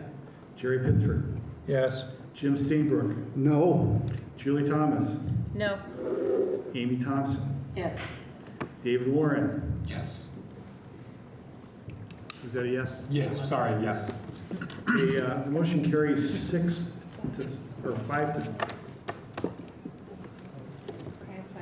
to 4, I'm sorry. Okay. Thank you all for coming out. I really appreciate your involvement. And again, this is a recommendation to the Monroe County Commissioners. They will hold a hearing. They have the option either to approve, deny, or send the ordinance back to the Plan Commission with an amendment. That hearing is typically held approximately 2 weeks to 3 weeks from today's date. It will be publicized on the agenda, the Monroe County Commissioners. If you have any questions on when that's going to the Commissioner's office, please contact the Planning Department's office. In addition, there is a meeting, as the chairman of the Plan Commission mentioned, on Thursday night in regard to the new ordinance. However, it's not a public hearing. It's a Plan Commission meeting. It's open to the public, but you will not have an opportunity to offer input at this particular meeting. There will be plenty of opportunities to offer input throughout the process of developing the new zoning ordinance. Thank you all for coming, and thank you for your continued involvement in defining your community. Thank you. Tammy, if you want the language for the amendment that I suggested, I can send that to you. That would be, It'd make it a lot that easier. would be easier than me listening to cats tomorrow morning over and over again. So, thank you. I'll share it as a Google Doc. Thank you. The next matter on our agenda is 19. I think Tammy needs a timeout. Do you need a timeout? A few minutes of break. Okay, let's. We got people in the room and it's loud, so. Okay, we'll take a 5-minute recess. Okay, thank you. Okay, ladies and gentlemen, thank you very much. I think our break is over. I'd like to reconvene the meeting with the new business item 1911-REZ-11, Fields Historic Preservation Overlay Rezone, preliminary hearing, waiver of final hearing requested. And so, are you presenting this, Ms. Behrman? Thank you. Thank you. Just keeping it moving. Okay. All right, so this is the Fields HP overlay rezone to add historic preservation overlay to this property. It is located at 6189 South Fairfax Road. That's at the intersection of South Fairfax and East Saunders 2nd Road. It's in Perry Township, section 34. The current zoning map has this as suburban residential, SR, and it's also within the environmental constraints overlay for Lake Monroe Area 3. As a result of the zoning, I just want to point out that the purpose of adding this HP overlay to this property is that under suburban residential, we do not permit short-term rentals. Tourist homes are not permitted, and that's the desire for the petitioner asking this for this property. They're wanting to do ultimately historic adaptive reuse, and they would ask the Board of Zoning Appeals if they could add that tourist home type use to this property, which is not normally permitted, but may be so underneath the historical context. So that's why that is the gist of adding this overlay to the property. It's step one in a step of many for them to get through the process. The comprehensive plan has this as a designated community.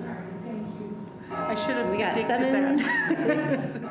Statistician, I should have predicted that.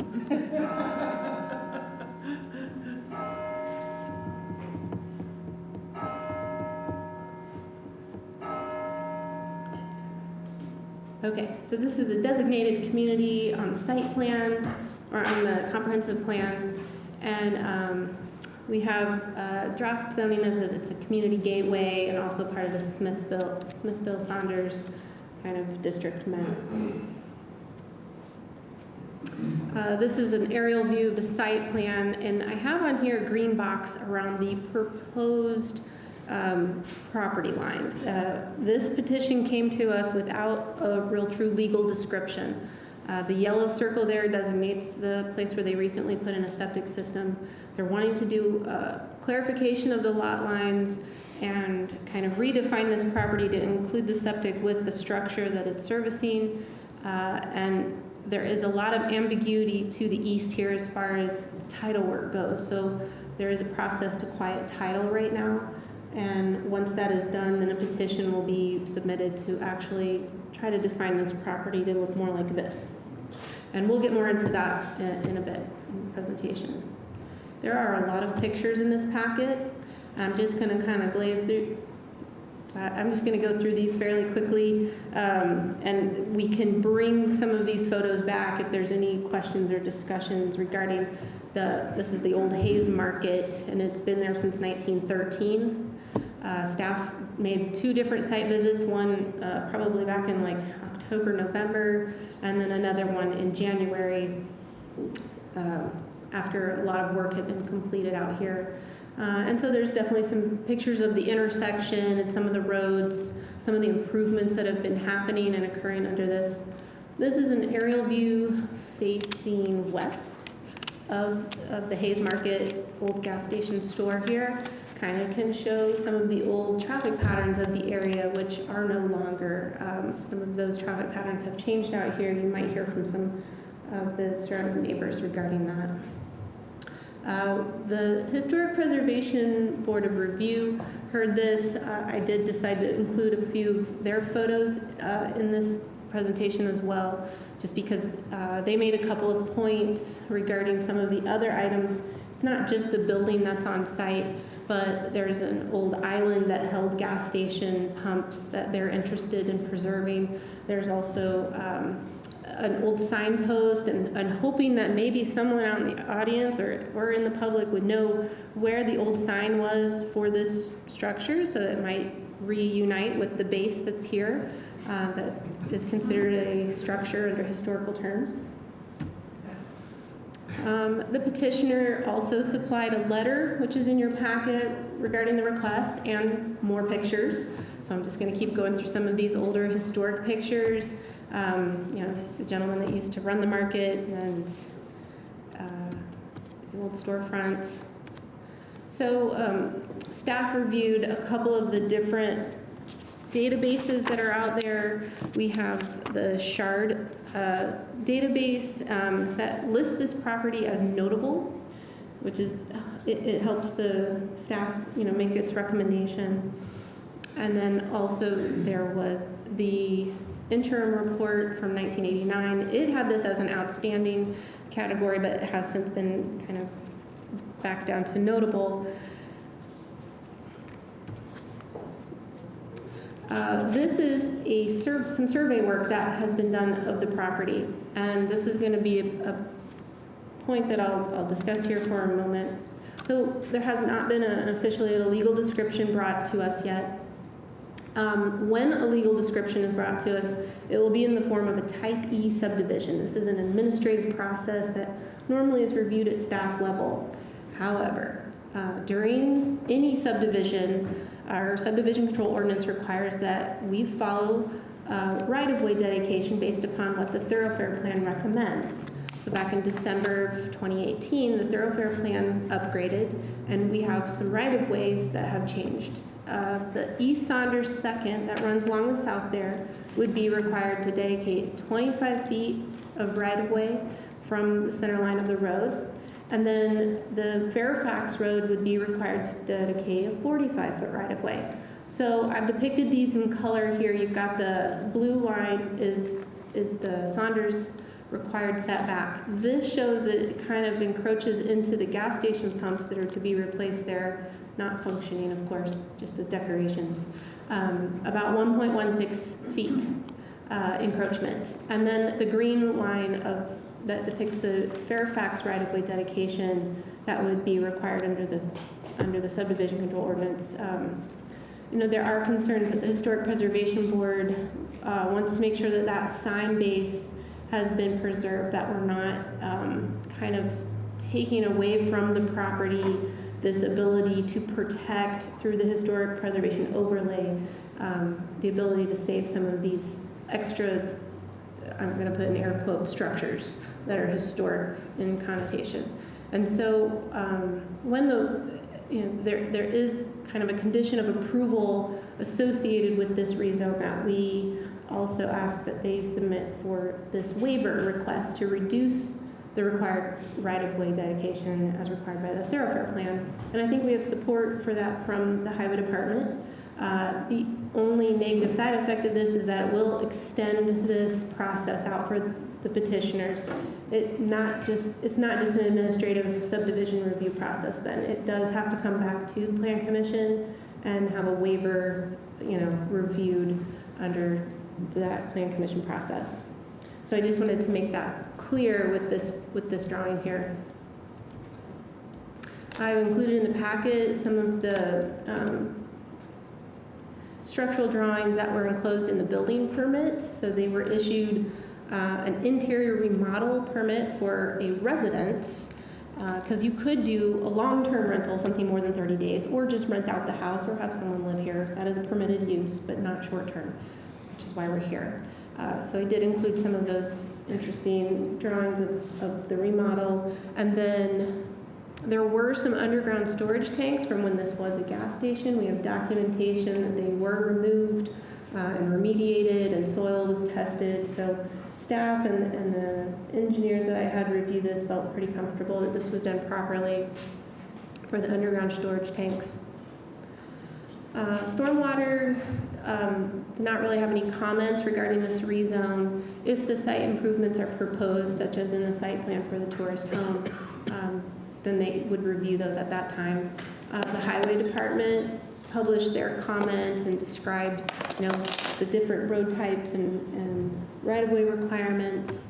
And then they also went as far as to submit a letter and have the petitioner sign it acknowledging regarding placing those decorative gas pumps back in the right-of-way, which they will allow as long as they follow like a breakaway form and have some other special qualities. But that doesn't necessarily, if something should happen to them, that may or may not preserve them over time in a historical context, 50, 60, 70 years down the road. So I think that's why the Historic Preservation Board and staff both would like to see the island and those gas pumps kind of embodied within the property itself. So the Historic Preservation Board of Review saw this petition at its regular meeting on January 27th, 2020, and made a positive recommendation for the rezone with a vote of 7-0. The board requested a condition of approval that when the Type E subdivision is filed, to procure an accurate legal description, that a waiver from the right-of-way dedication requirement be filed so as to include other significant historic features, or AKA structures, for protective purposes. And these mainly would include those gas pumps, the island, and the former sign base. The recommended motion by staff is to approve the request for the historic preservation overlay based on the findings of fact and those facts provided by the petitioner in response to the criteria for local historic preservation designation, and subject to the county highway and drainage engineer reports, with the following condition: to submit an accurate recorded legal description with proposed right-of-way requirement waiver. Any questions? Okay, are there any questions from the commission on my left? Mr. Garatas. One brief question. Going back to the prior slide, Tammy, the goal there is to make sure that none of the historically significant features are included in the dedicated right-of-way, correct? Sure. I think that's the gist of what they would like. Are there any other questions on my left? Mr. Stainbrook? But just a comment, and anticipating our vote, I think it's admirable what Mr. and Mrs. Lucas have accomplished just north of this, and with this in mind, that this seems to be very fitting, and as recommended and approved by the Historic Preservation Board, Mr. and Mrs. Fields have presented a compelling case for me. Thank you. Thank you. And to my right, are there any questions for staff or? Okay. Would the petitioner like to speak, Ms. Fields? Thank you.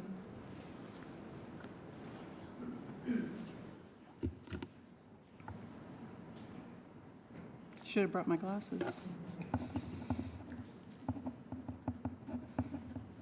Hi, I'm Kay Fields. My husband Rudy and I own this building and have restored it, and the restoration is complete. Two groups of people I want to say thank you to first. All the Sanders people that have put up with all of the construction debacle around that very tight area. I'm happy to say that that should not be a problem for any of you any longer. And for the planning department, because this has been a windy road that we're on to try to get us to where we want to be. So our goal is to have this be a vacation rental. We have made it through Historical Preservation Board with their approval, as you heard. We felt that this building was very important to the Bloomington, Monroe County community, the Sanders community. When we got in and started restoring the building, we took this project on just in time because it was truly about ready to fall in. Structurally, it's now sound.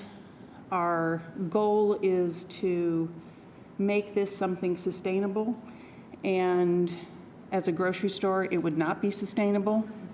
So that is why we are going to something new, which is the short-term rental. On a very happy note, I am happy to say that BRI, which is Bloomington Restorations, which is who we bought this building from, has given us the Outstanding Restoration Award for 2019. So, thank you. Thank you. I have nothing else unless there's questions. Are there any questions for Ms. Fields from the commissioners, from the Plan Commission, I'm sorry? No? Okay, thank you, Ms. Fields. And I see Danielle Béchant-Bell. Would you like to speak on behalf of the petition? Thank you.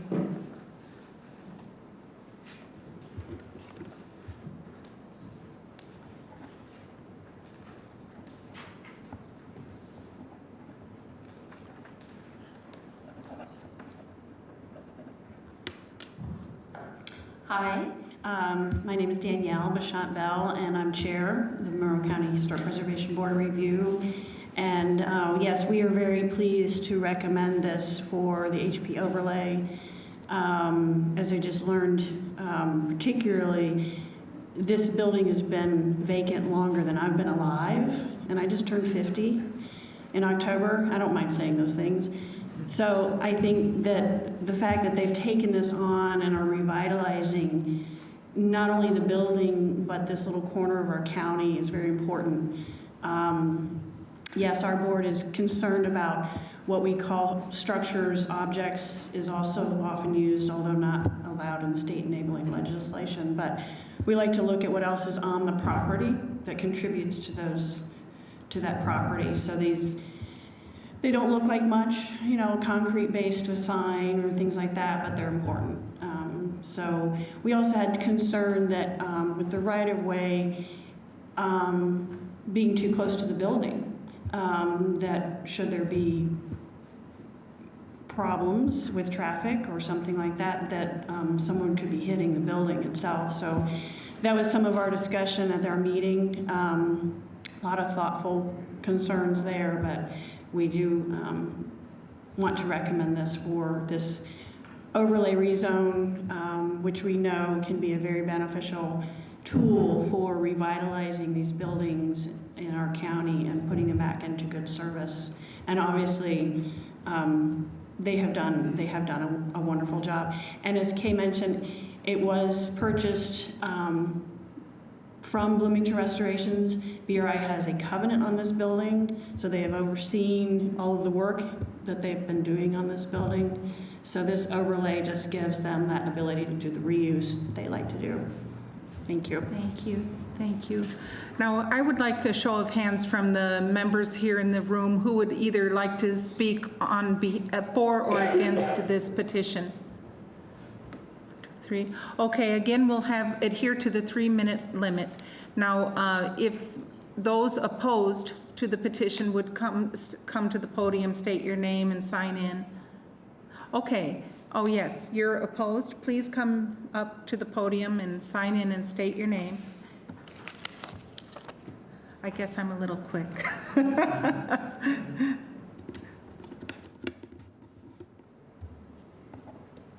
My name's Robert Forgas. I live on East Sanders 2nd Avenue for 35 years. And this is the first time that I've had the opportunity to speak on this project, and it's pretty much finished, which I don't know a whole lot about how this works, but it just seems strange to me that the whole project's done before the neighborhood had any chance for any input on it. And my main concern is a safety issue, and it involves access to Fairfax Road from East Sanders 2nd Avenue. That doesn't really, well, it does show it. This is where you access it right here. There's a curb here, it's about 9 inches high. And when you pull out onto Fairfax, and you look in this direction, you're looking into a curve, and you can't see very far into that curve. It is, I would call it borderline. It's probably the worst place when they built that road that they could ever put that road. So there you go. So in this picture here, it does look like you can see pretty far into the curve, but you cannot see far into the curve. So what you have to do is before you stop, sometimes you stop, I'll get to that later. Sometimes you stop, but what happens is, because of that curve right there, and there's a storm drain there also, you basically have to make a jackrabbit start and do a 90-degree out of that street. Come back to the microphone. Thank you. Oh, I'm sorry. Thank you.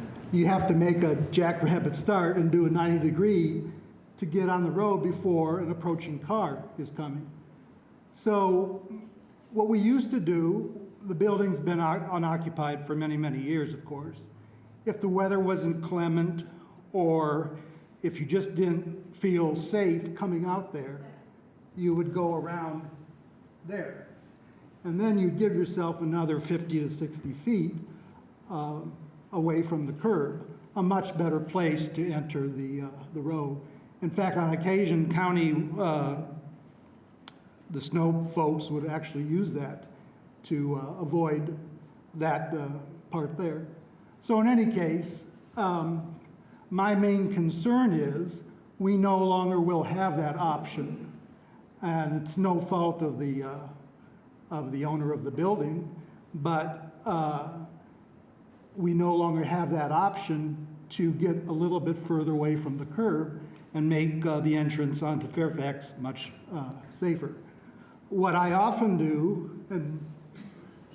is when I'm in the wintertime, especially when you're approaching Fairfax, you can look between these two houses and see much further into the curb because there's no trees or shrubbery on there. And then you can see whether there's a car coming or not. And then I'll often just go in there and do one brief look and then make my turn onto Fairfax. The other thing is, because of that curb right there. I'm sorry, Mr. Sanders, could you please wrap up? Oh, okay. Well, anyway, that's my concern, is that we no longer have access around the building. Okay. So, okay. Thank you for speaking and expressing your concern. I appreciate it. Is there anyone else who would like to speak in opposition? Thank you. I will give you an indication when there are 30 seconds. Okay, thank you. And could you please state your name and sign in? And for the record, she found some glasses on the podium. If you know who might have left them, please, if you know anybody in the audience who was here and who might have left their glasses, they'll be in Lost and Found. Thank you. I'm Brenda Forgas, and I live on East 2nd Sanders Avenue as well. And I think, same issue that my husband was speaking about, but I think the thing that you don't see from any of these aerial views is that Fairfax is a very, very curvy road. People do not follow the speed limit. As they've widened the road, it is a little bit of a racetrack out there. I think people are probably at times literally driving 75 because, as he said, you can't see as you're pulling out. You can think you have a clear. And again, it's about a 90-degree turn, turning in and out of 2nd Avenue onto Fairfax. It's also, I believe, one of the most dangerous roads in Bloomington if you actually looked at accident statistics there. And it's very icy, and it's on an S-curve. So we are turning 90 degrees off of Fairfax, going 45 miles an hour with someone tailgating you from the rear. You cannot see the traffic coming from the other direction. It is a very scary place to turn. I have a very short car too, so I can't see like a big truck could. So you pull out, suddenly someone's right on top of you. People are very aggressive drivers out there. They are often tailgating you, honking, flashing their lights. And so we did use that upper driveway on the north side of the historical building at times. I don't honestly know what the answer is, but I don't feel like it's been part of the discussion at all, the traffic patterns around the building. There also, 2nd Avenue is not even 2 lanes wide. It is about 1.5 lanes. So even as we pass each other on the road, you have to pull off the road for 2 cars to pass. So in the scenario when the school bus stops right in front of this building twice a day to let children off and on the bus, And so it's now stopping traffic coming both ways, making it even more dangerous. And if you happen to be trying to turn off of Fairfax onto Sanders coming home, and all the people are stacked up picking up their children from the school bus because they all sit there in their cars parked around this building, there is going to be a time when somebody has no way to get off of Fairfax and there's going to be an accident. And I just felt like it also should have been part of the discussion before this point. They've done a beautiful job, and I do feel like it's a historical area with a great, interesting history about the stonecutters, but it's kind of terrifying, quite frankly. Thank you. Thank you very much for informing us of your concerns. Is there anyone else here who would like to speak in opposition to this project? Anyone who would like to speak in favor of this project? Okay, I turn now to our colleagues on the Plan Commission to hear any questions, concerns, or a comment on the proposal. To my left. Is there anyone? To my right. Yes, Mr. Enright Randolph. Mr. Tron. Yeah. Mine's just a brief statement. Someone that was thinking a little more than I was on the last case had pointed out something that I made a comment that I would like to kind of retract. I wasn't saying I was going to vote no on every rezone, just when I feel like it's a major shift and it's a major rezone, and we're coming up to looking at the CDO, I just will more frequently probably vote those down or recuse myself.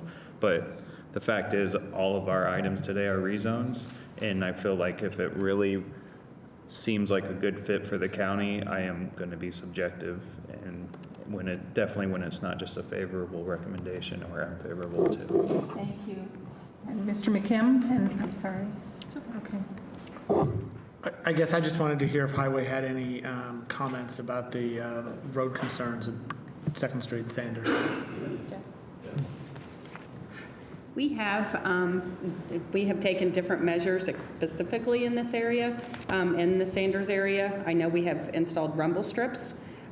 We increased the signage over the last year. We have installed delineators, and we do show a decrease in crashes in this area. About the high rate of speed, the whole road is posted with a speed limit that's warranted. It's an enforcement issue.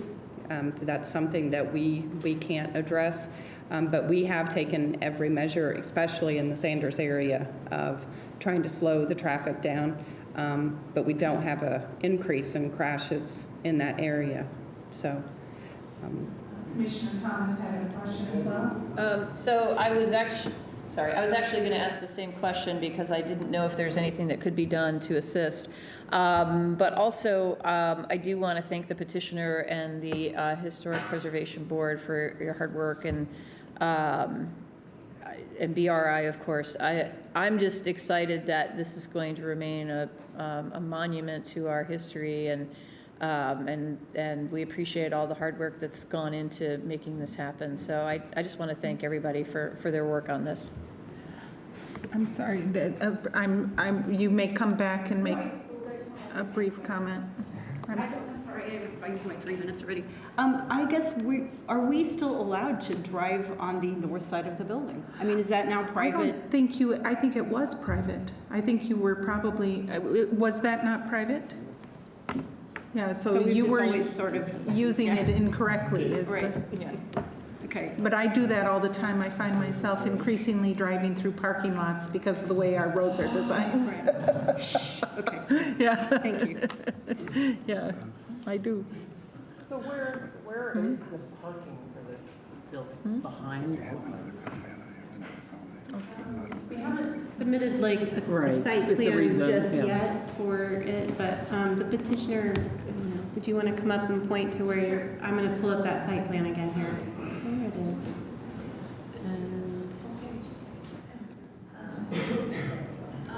You want to do it on this one or the aerial view? Is this This one has, I think it's kind of to scale and shows. Okay.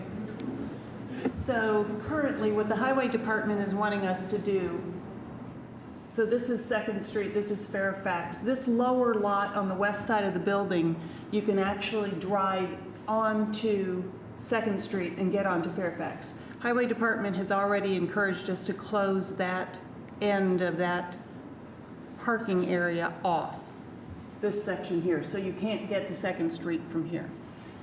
This driveway permit will remain because it is the access to Mr. Will Donor, I believe is how you say his last name's home behind us. And then parking for this area will be in this area here. That's the plan currently. Mr. Stainbrook had one last question. Well, just to add to Ms. Magruder Ridge's comment, perhaps needlessly, Lisa, but as far as doing things to mitigate the risk along there, and I travel Fairfax Road a good number of times, Paul's put up a number of chevrons that I think are helpful in negotiating these curves that people have alluded to. So thank you, Lisa. Okay, I'll entertain a motion.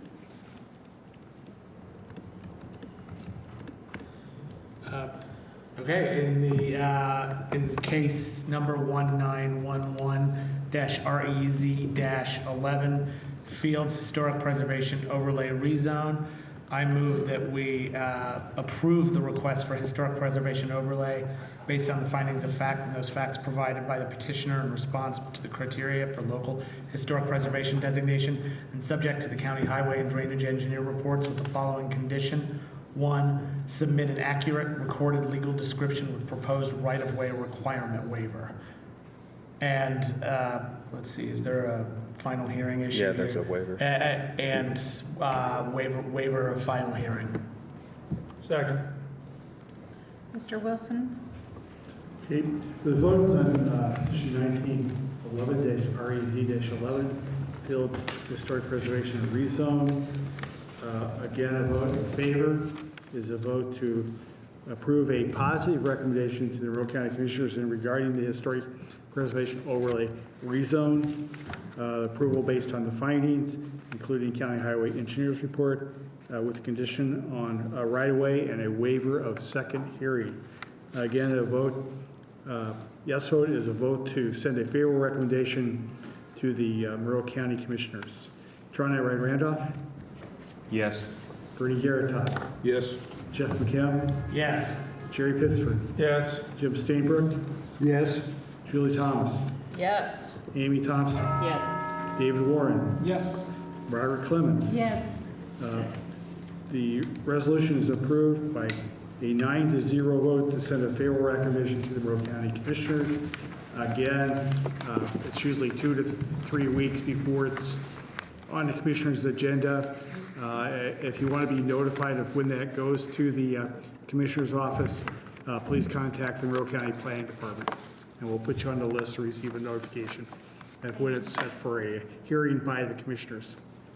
Thank you very much. Thank you. We're moving on to the next item on the agenda, number 1912-REZ-12, the Crow rezone from limited industrial to estate residential, preliminary hearing, waiver of final hearing requested.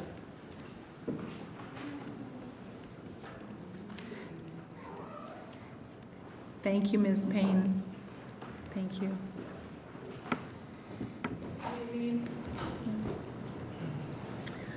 Okay, so this is a rezone, I think so. Oh, there we go.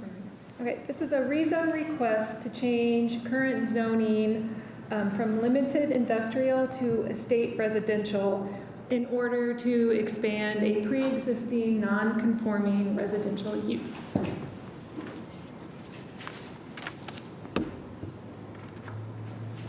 The petition site is located at 1820 North Pioneer Lane in Richland Township and totals 1.52 acres.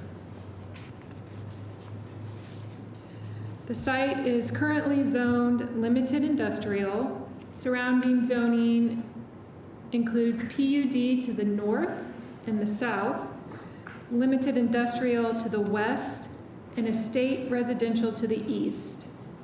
The property was originally in the city of Bloomington planning jurisdiction, but when the county adopted Chapter 833 into our ordinance, we inherited the city's zoning for this site and continue to administer it as limited industrial.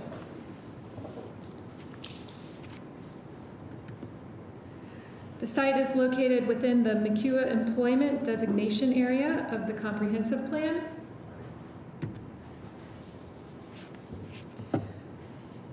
The property is accessed through North Pioneer Lane, which actually dead ends just to the south of the petitioner's property.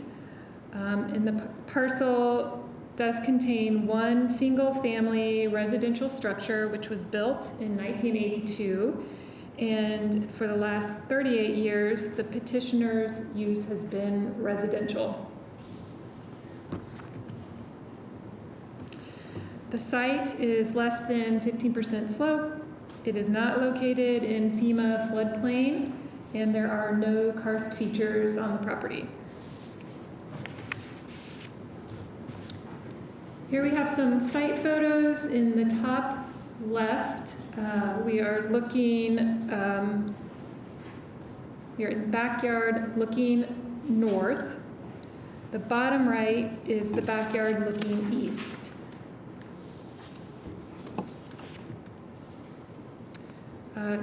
Here, the top left photo is an aerial shot showing surrounding properties.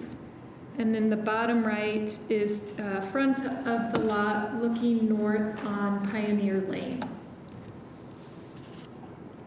Top left, standing in the backyard looking south, and then the bottom right is the backyard looking northwest. So these site photos are useful in that they kind of illustrate the existing characteristics at the site. And here, this one is looking west from the front yard. Here we have the statement from the petitioner. They state they intend to reside on the property for the foreseeable future, and their goal is to construct an accessory building to be used as a workshop or hobby area in their retirement years.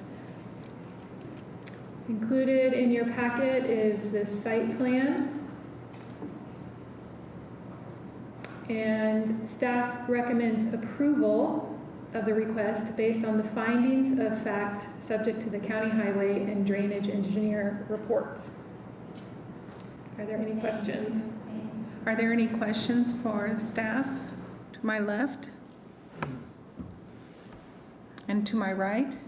No? Seeing none, would the petitioner or the petitioner's representative like to speak on behalf of this case? Mr. Carmen? My name is Mike Carmen, representing the petitioner. Joe and Vicki Crow are here as well. Only have a couple comments.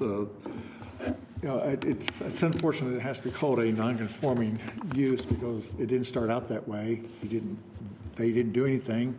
The city changed its own on them after they were already in place. Started out with a mobile home, later built the home that's there now. And so the problem, they could continue doing what they're doing, wouldn't have to have anything.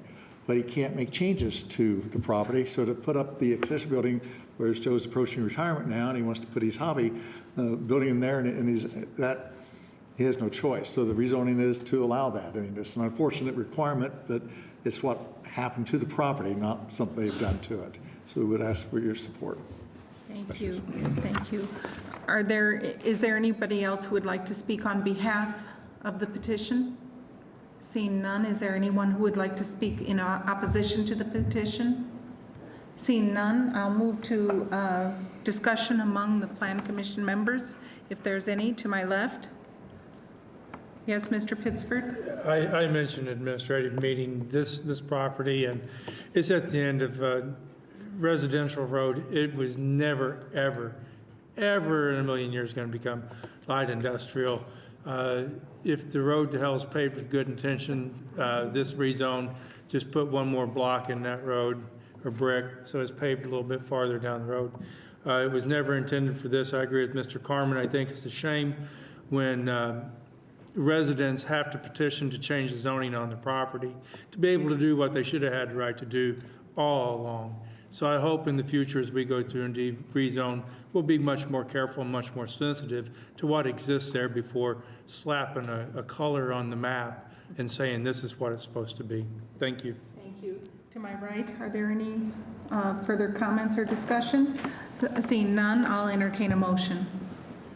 In the case of 1912-REZ-12 Crow rezone, I move that we forward a favorable recommendation to the Board of Commissioners based on findings of fact, subject to the county highway and drainage engineer reports. Second. Would you like to suggest, for instance, that the waiver of the final hearing? And waive the final hearing. Second. Okay, thank you. Thank you, Mr. Wilson. Would you please call the roll? Yes, the vote is on petition 1912-REZ-12. Crow request for a zoning map amendment to amend the property located at 1820 North Pioneer Lane, 1.52 acre tract from IL to a state residential ER. A vote to approve is to vote to send a favorable recommendation to the Monroe County Commissioners on the zoning map amended based upon the findings and with the waiver of a final hearing. Again, a vote in favor is a vote to send a favorable recommendation. Bertie Garitas? Yes. Jeff Kim? Yes. Jerry Pittsford? Yes. Jim Steenbrook? Yes. Julie Thomas? Yes. Amy Thompson? Yes. David Warren? Yes. Margaret Clemens? Yes. Trina Wright Randolph? Yes. Okay, the resolution is approved by 9-0 vote. Again, this will go to the Monroe County Commissioners probably in 2 to 3 weeks. Contact the Planning Department office if you'd like to know when that hearing date is. Thank you. Have fun in your wood shop. Have fun. Okay, thank you. Okay, the next case that we have before us tonight is item number 1912-REZ-13. It's Baywood LLC, Phase 4, rezone from Estate Residential 1 to High Density Residential. Preliminary hearing, waiver of final hearing requested. Ms. Crecelius? And actually, I apologize, fellow Plan Commission members. I have to pick up my daughter across the county, so I have to take off early.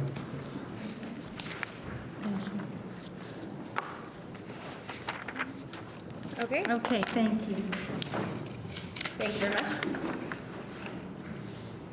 Okay. So the petition site is, it's located in Perry Township at 848 West That Road. It's currently unplatted and it is 5.75 acres. So the current zoning is Estate Residential 1, RE1, former City of Bloomington zoning district, and adjacent parcels are mainly zoned RE1, with parcels to the north zoned for the Clear Creek Estates planned unit development. A list of uses permitted within the RE1 and the requested HR zones can be found in Exhibits 3 and 4 of your packet.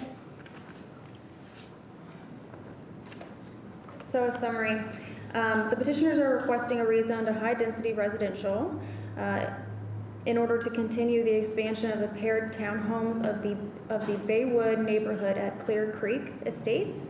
The Clear Creek Estates neighborhood has been developed in 6 phases as part of the planned unit development to the north, approved by the City of Bloomington in 1985.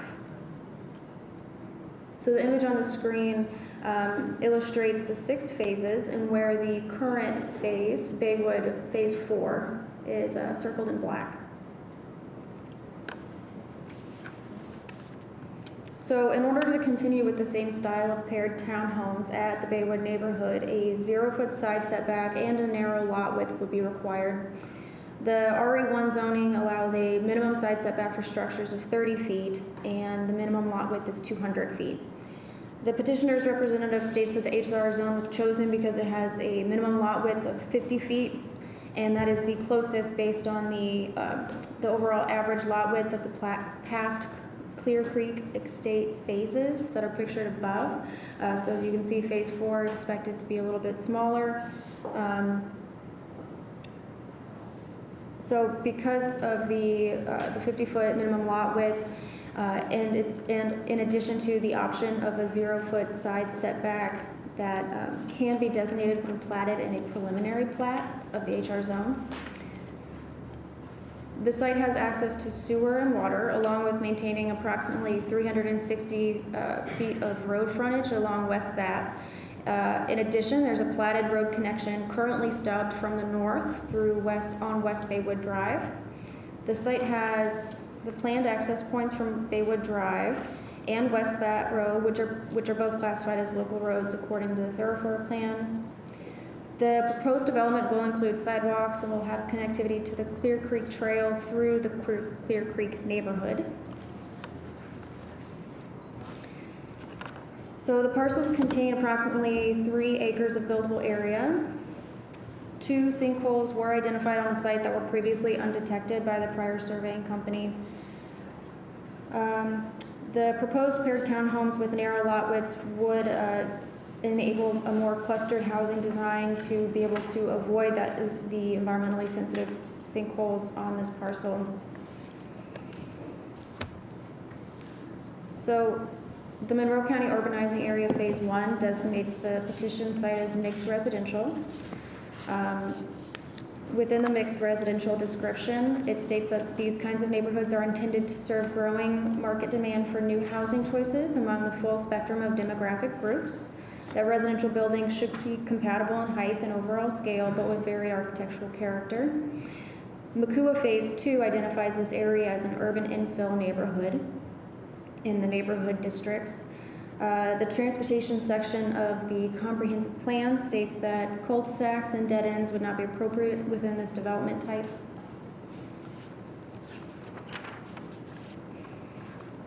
So the photo on the top left of the screen is looking north towards the Clear Creek Estates PUD that's existing. The bottom right photo is looking to the northeast. So these are some photos of the current existing Baywood homes. The bottom right photo is looking at the cul-de-sac that would be connected to the proposed development.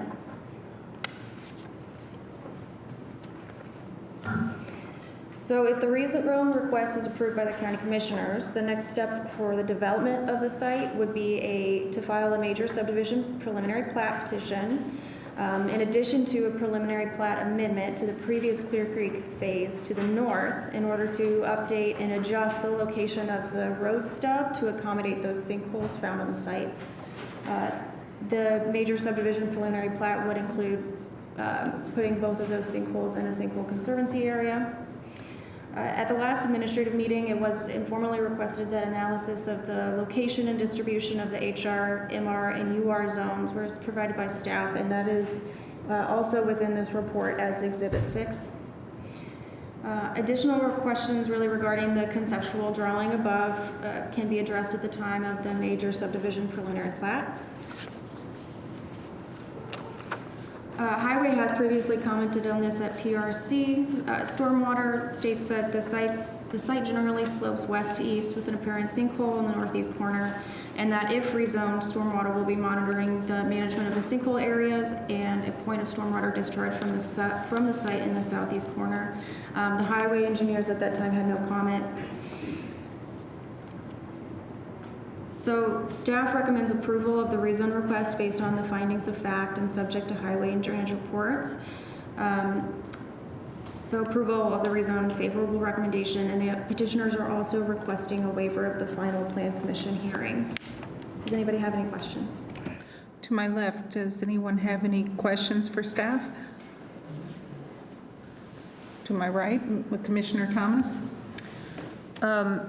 So can you tell us what the density is in the PUD of the existing Baywood? No, the PUD that exists to the north. To the north. Because we're looking at making this HR, which is 1.4, so. So the density of the proposed subdivision is consistent with the last Baywood phase. And the Baywood phase of the Clear Creek Estates is the same style of paired townhomes. Really the only difference in the expansion is that from what they've kind of sketched out now, preliminary concept, is that some of the that they expect some of the lot lines to be slightly, the minimum width might be narrow, but it would still have to accommodate the HR minimum requirement, which is 50 feet. So when was this sinkhole issue discovered? It was previously surveyed, but they weren't identified. So when the current petitioners started actually drawing the site concept, they identified both of them. And so do you know approximately when the last survey was? No. Okay, so I'll wait and ask the petitioner that. Yep. Because that seems to me a little bit dangerous. If you're seeing sinkholes where none were seen before, that's a little worrying. So, all right, thank you. Okay, would the petitioner or the petitioner's representative like to speak? Thank you. Hello. Kendall Kanoki, Smith Brehab and Associates, and I am representing Kevin Spicer of Baywood LLC. Regarding the survey, I'd just like to speak on that. We surveyed the property last year. That was the first time that we have surveyed the property, or our client has surveyed the property. So if there was a previous survey done, I have no knowledge of that. But what we discovered is that the existing road stub basically dead ends into a sinkhole. Now, the survey that they would have done for this last phase of Baywood would not have surveyed the neighbor's property. And if it did not show up on the GIS records, so they probably just didn't know about it. Were there any other questions I needed to address? I have none, Mr. Kanoki. Does any, Mr. Pittsford? I just have one. I can't tell on the design map how right there, the detached home to the north, how are they driving access to that? I mean, where's the drive access? So I've tweaked this a little bit. The idea was to go to the west of that 38-foot double unit that's shown on the north end. However, we got back the plot plan for those two other units. It's not going to work. I don't see that working. Yeah, that unit's probably gone. Okay. This was a rough concept, that we're still. Well, quite honestly, given the sinkhole area there, I am much more disposed to approve this plan with that unit gone, and I'm a little dubious about the second unit just to the south of it. It seems awfully close to the sinkhole. Number 17. Right. Yeah. I'm wondering how you're going to drive access there. If I may interject, it will go through a major subdivision preliminary plat, of which we will see this again, in addition to the preliminary plat amendment, where we'll be analyzing that sinkhole area pretty closely. Maybe we might save a little time and effort if we identify right now what's not looking too good. That's right. That's my only right. intent there. Can I make one more comment? Yes, Mr. Connell. The lot sizes. So the lot sizes in this are actually going to be a little bit bigger than the last phase and fairly consistent with the previous phases. The lots themselves are pretty small. There's a lot of open space in all of the phases, which would continue on this because of there's an overhead utility pole easement there, and then we have the sinkhole and stormwater on the other side. I have one question, and it's a perennial question. Is our homeowners association fees going to be responsible for drainage? Yes, unfortunately, there's no other way that I know of to do it. Okay. Okay, are there any other questions for Mr. Kanoki?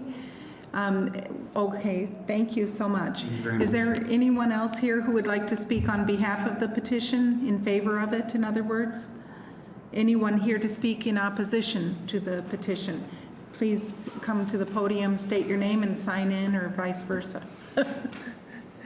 I'm David Lorman, resident in Baywood Homeowners Association, and we're not opposed. I'm not opposed to the extension. Our concern is the road going out to that road.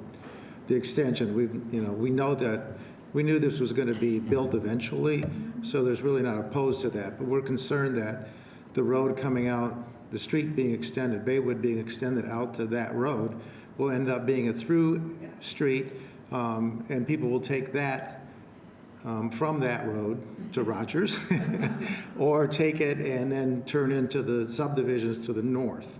So we're wondering if there's any way to make that actually a cul-de-sac and not extend it out to that road, so that it would actually, they could still do the development, but not have the through traffic through there. And, you know, there isn't much traffic on there now, but still, when Baywood Drive starts at Rogers, you know, it's always ripped up with whatever traffic is there already. And the county comes and puts patches down, but it's, you know, the road's already deteriorating from the traffic that's coming in from Rogers into the subdivisions and so on to the north. So we don't oppose the subdivision. There may be really good reasons for having a through road, but if at all possible, we'd rather not have the through road and or some kind of traffic calming mechanisms, because we could really see that becoming a way for people to access and bypass going down to the corner of that and Rogers. Thank you. Thank you, Mr. Lowerman. Is there anyone here who would like to speak in opposition to the petition? Okay, seeing none, I turn back to our colleagues on the Plan Commission for further discussion or questions for staff, etc. To my left, is there anyone? Mr. Garatas? Just a comment on the connectivity there. I think that one of the things that Ms. Cornelius brought up at the administrative meeting was that connection down to that road will potentially add a way if that road and Rogers Street intersection does have some flooding, that it'll allow a way to get through there and get away and allow traffic to continue through there, I think. Thank you. That was one of the, I think, a possibly public comment about flooding. Maybe it was Plan Commission, but yes, that was brought up. And then the unit that, and not getting too far in the weeds here, but the unit that Jerry was talking about, not the one on the phase to the north, but the one on the phase we're looking at. Mr. Kanoki, which way does the drainage go from that unit? Drainage goes from west to east, so yes, there's potential that part of that lot would drain into the sinkhole. Okay, thank you. Okay. Just one additional comment in regard to the access to that road. I'm not sure, I don't believe we could approve a subdivision for this lot without access to that road. Secondly, yes, there might be some people turning off that road onto this property to get over to Rogers, but also there'll be people not going through the subdivision because they have an access through to that road without having to go all the way around to Rogers to get out of the subdivision. So the traffic has a tendency to spread out based upon the available routes. And so the planning default is wherever we can provide access, we do it because it helps traffic and it's a magical process where people know the best way to get from one place to other, and it works out. And so if you provide the access, it will work out.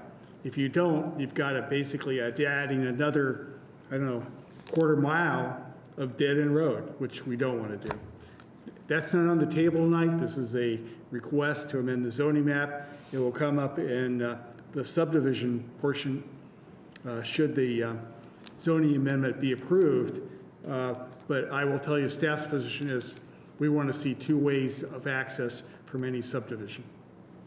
Okay, Commissioner Thomas?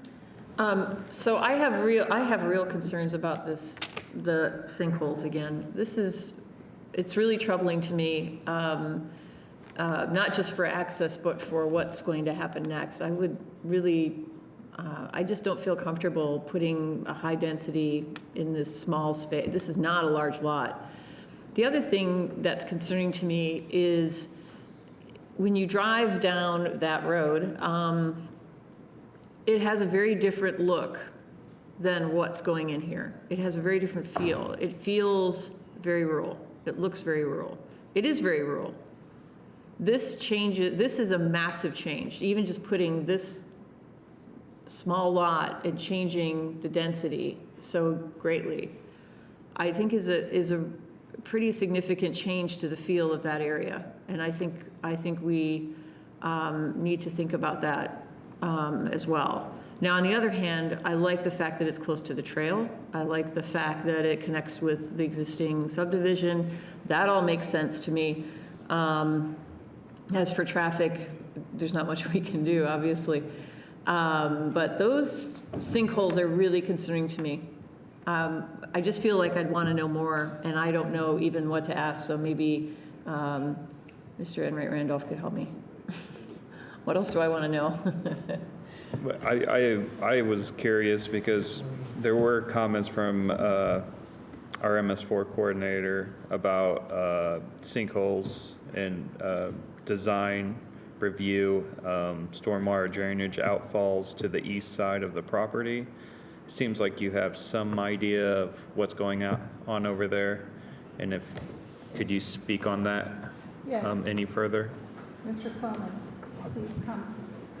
Because it's the proximity to the Clear Creek Yeah. is pretty significant. Yeah. These sinkholes being identified, I don't like the fact that there was a previous survey where they weren't identified That's right. and now they are, but That's maybe right. that's just kudos to the developers on this end today. My name is Terry Quillman. I'm an MS4 coordinator. What I picked up on the job and looking at it just preliminarily for the rezone was I picked up this sinkhole. I did not see that one, so I overlooked it. It wasn't showing on the GIS mapping. But my not even a major concern, with all the site going this way, it's now, when you look at the adjoining property, you can see that it's shallow. You could almost classify it as sheet flow. I don't want them to come in here and put a detention basin in and start that into a channel flow and start eroding. So I'm going to be looking at that closely. Probably make them detain a little bit more than what the code calls, just to make sure I'm comfortable with that. And seeing this now, I want to get out and be able to give a little bit more input on that. Yeah. It's not a real concern, it's just something I'm watching. Thank you, Mr. Quillman. Anyone else have any comments or considerations? I'd like to just express something on, partly it's what I'm afraid of what I don't know. And also the risk that the community members who are in need of affordable housing to be possibly placed at risk where should the unthinkable happen, the devastation would be felt more greatly by them. So I feel hesitations about it, especially with what I feel is instability.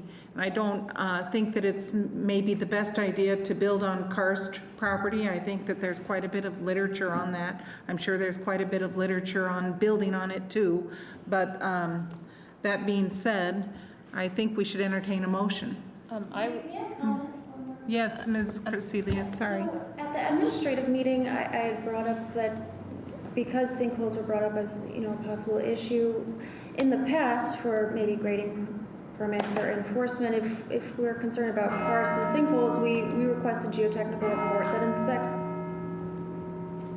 Well, my request is from my colleagues on this board is that we go ahead and ask for additional information and hear this at a second hearing. Just to be sure. Okay, I don't have any problem with, I'm going to make a motion. Thank you. And I have no problem removing from the language a request for waiver of final hearing.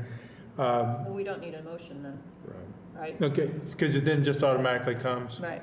Okay, so we'll just, I thought we'd want a motion just so we could dispense with it, but. Okay, thank What about the request for additional information? I think we just need to be specific about what information we want. How about a motion for denial of waiver for final hearing? Okay. And that formally That puts works. it back on. Because we don't have a motion, we have it technically disposed of, am I correct? That's right. We I have don't want not, to put too fine a point on things, it's but. continued, I believe, until the next Okay. hearing. Well, I think it's good to just put a motion on it, and I think what we're setting up is a lot of work for a final plat. I don't think you're really hearing the total rejection of ideas, but anyway. In case number 1912-REZ-12, I move that we deny the request for a waiver from final hearing, in which case the petition would be heard again in the March meeting of the Plan Commission formal meeting and not the administrative meeting. Thank you, Mr. Pittsford. Wait, you don't want to go to the admin? They usually go to the admin and the formal, and we discuss I just mean it the twice. vote wouldn't be taken at the admin. Oh, okay. Right. Just wanted to clarify that. That would not be considered the final hearing. Okay. And That's my point. Mr. Stainbrook seconded. So a question before we vote on this is, what information do we want to ask the petitioner for? I think we need to be fair to the petitioner and be very clear about what information it is that we're seeking. I think if we allow Terry to give it a look and then maybe provide us some feedback to have more subjective requests for information, outside of that, I really wouldn't know what to ask for. So if Terry can take a look at it before the administrative meeting, then we can talk about it there, and if we have other needs, we can address it then. Is that a Right. plan everybody's okay Yeah, with? I agree with that, and I think after the collaboration with Terry, then they should also look at submitting a new proposed or theoretical plat, because I think what we're looking at here will be invalidated after that consultation, so. If I may, Terry, can you confirm whether or not you would have the qualifications to research the stability of the sinkholes? I'm going to turn it around. I'm going to ask Kendall to put together a package that I'll review. I'm not going to go out. That's why Thank you. I said it'd be a collaboration. We can just have a voice vote on this one. Mr. Wilson, would you please restate the motion, and then we'll just take a yay or nay. The petition is on 1912-RZ-13 Baywood, petition to amend the zoning ordinance or zoning map.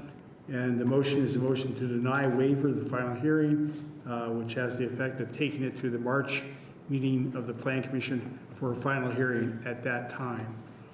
Again, a vote in favor is a vote to deny waiver of the final hearing. Jerry Pittsford? Yes. Jim Steenbrook? Yes. Julie Thomas? Yes. Amy Thompson? Yes. David Warren? I don't know enough about the issue. I'm going to abstain. I mean, I guess I had a question. What is it again that we're asking for? Basically, there are 2 public hearings required for any petition before the Plan Commission. However, a petitioner can request a waiver of the second hearing, and it can be approved at one meeting. In this case, Mr. Pittsford moved to deny the petition for waiver, which means it automatically goes to the next meeting. Oh, yeah. The question, though, was what information are we going to hear? That I think we're talking about It's more information. More information. a report of some kind from someone who knows something about sinkholes that will be sufficient to alleviate the concerns expressed by the Plan Commission and satisfy the stringent conditions of the Stormwater Department. Okay, I just wanted to be clear. Yeah, Mr. Garrett. I hate to do this, but I think that we need to understand from Mr. Kanoki, do you understand what the Plan Commission is putting together here? Because you need to come back prepared for questions relative to these karst features. I think that's, and the drainage are the 2 points that I'm seeing that the Plan Commission is having the biggest question about. Is that a fair statement? Yes. Yes. Yes, I think I Okay. understand that. Okay, Yes. great. Okay, so to continue, Mr. Warren, would you like to abstain still, or would you? I'll vote yes. Okay, and please continue. Mark Mr. Clemens? Yes. Troy Ray Randolph? Yes. Bernie Garitas? Yes. It carries, motion to deny the waiver carries 8-0. It will come back to the March regular meeting of the Plan Commission. Okay, thank you very much for coming tonight and for participating. We move on now to item number 1912-REZ-14, the shop rezone from suburban residential to agricultural rural residential. And this is a preliminary hearing with the waiver of final hearing requested. Thank you, Ms. Behrman, for presenting to us.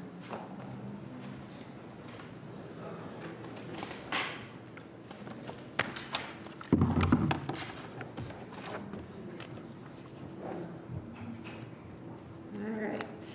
So this property is located, it is 3 separate lots of record. They were just recently platted under the Show Type E subdivision. These are located at 9435, 9443, and 9447 South Strain Ridge Road. That's in Clear Creek Township, Section 27, and very much adjacent to Lake Monroe. So currently the zoning is kind of a mix between suburban residential and agricultural rural reserve. And there was recently a petition or an administrative subdivision to shift the lot lines, which brought all of these lots into at least 2.5 acre lot sizes, which allows this proposed rezone to rezone to ag rural reserve, kind of a smooth transition. This is in the Eco Area 1, and that does have slope restrictions of 12%. The comprehensive plan has this as rural residential. And these are the current site conditions. So we do show slopes that are greater than 12% in red. And the structures I kind of highlighted with a green circle. Those are the residences for each of those lots on the 3 different lots there. Some of those are completely within the restricted slopes. Some are partially, and some are kind of out of it. When staff did a site visit, it was noted that we did have some recent tree cutting on the site. So I tried to demarc where I saw some of those stumps from recent removal of vegetation, which is restricted, prohibited activity on these restricted slopes next to the lake. The site photos, the one on the left is the 2 driveways that are accessed via an easement. The right-hand picture is of the northernmost lot, and you can see the house kind of up that steep slope there. The left picture is the middle house, is of the 3 lots, and the bottom picture is the southernmost lot and where that house stands. These are a few pictures of some of the vegetation removal that was witnessed, and this was during kind of a snow ice storm, so staff did a very brief inspection during like an ice rainstorm, and then I think there needs to maybe be a more comprehensive review of the property to see what trees and vegetation were removed.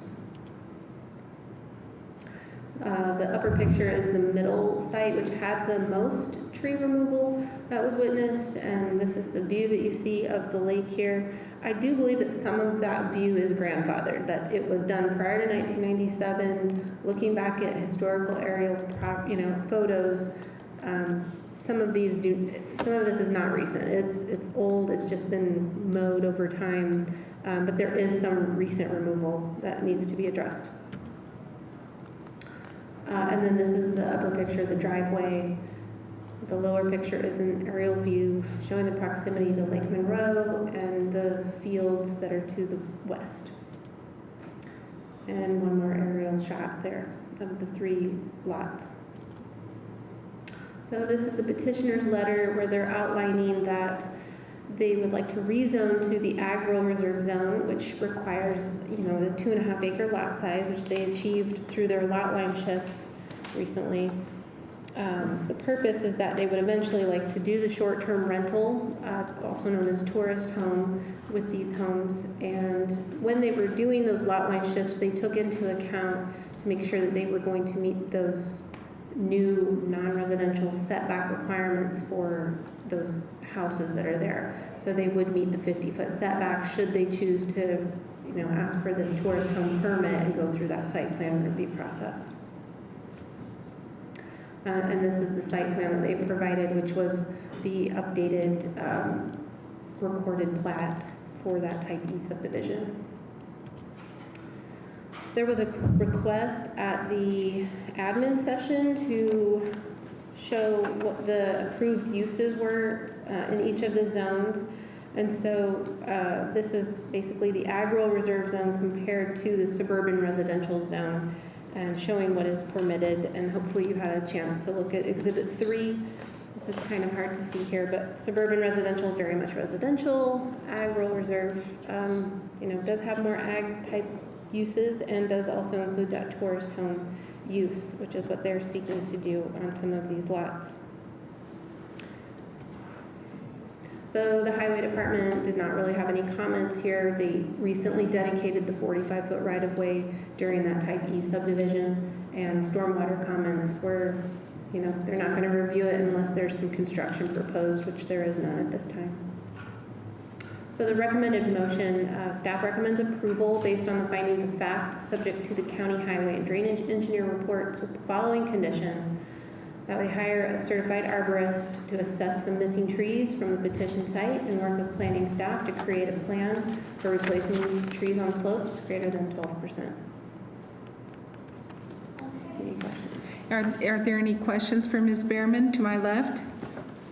Mr. Pittsford? I just have one. Tammy, are you inclined to accept a waiver for final hearing if they agree to the condition of working with staff and an arborist to determine rehabilitation of trees? Yeah. All right, thank you.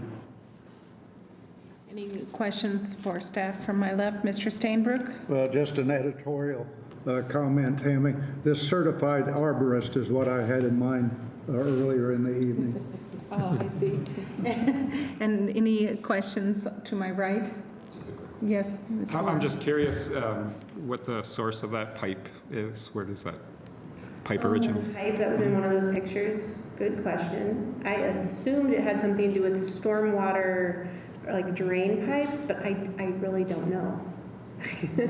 That would maybe be something we could review if they're applying for their tourist home and can get a more detailed site plan with each one of those lots that also has to show parking and, any other amenities. Commissioner Cox? No, that's okay. Okay. Yes, Mr. Carmen. I'm representing petitioners. Actually, there are a couple petitioners. This is Garrett Shop. Garrett and his wife own one of the parcels involved in this. Curtis Victoria Shop owned the remainder. Just really a couple comments. The tree removal. Most of the tree removal occurred by a prior owner on one of the lots. Wish it hadn't happened, but they did. She had her motives for doing that.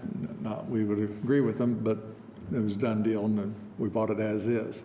Some of the other selected tree removals that were identified, I think it's safe to say all of them were dead ash trees that were being removed. In fact, even those that prior owner removed have already done a preliminary look at those, and a large number of those were ash trees also.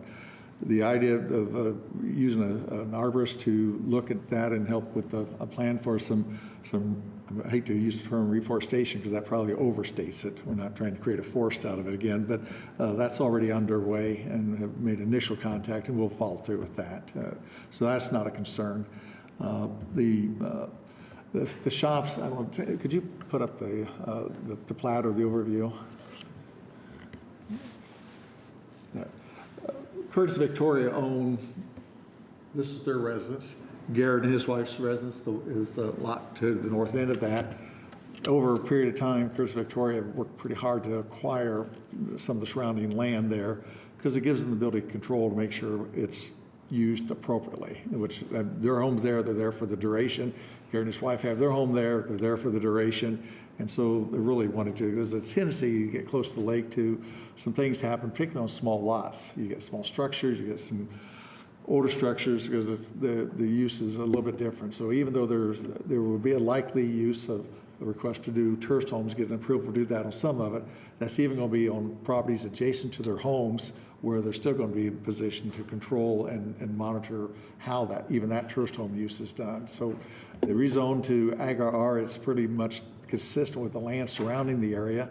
We have a few of these orange areas down there on some small lots that was put on the past. So the type E subdivision that was recently done was to reconfigure the lots to reduce the small size and get them all to at least 2.5 acres on that to be compliant with what would be needed in the Ag-RR zone. I don't know if we can answer your one question, but Garrett may be able to answer that, if we can see the picture of that, if that's, that I did not understand your question. Garrett said he thinks he could answer it for you if you need that. Okay. That's great. Okay. That's all. Thank you. Thank you, Mr. Carmen. Is there anyone else who would like to speak on behalf of the petition? Hopefully we have the question answered. Oh, yes.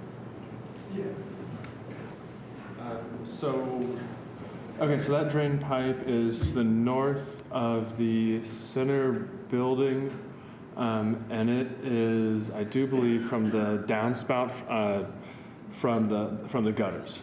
And then the tree that's on the right, I actually painted that X myself. It's a dead tree that's overhanging the top of the house.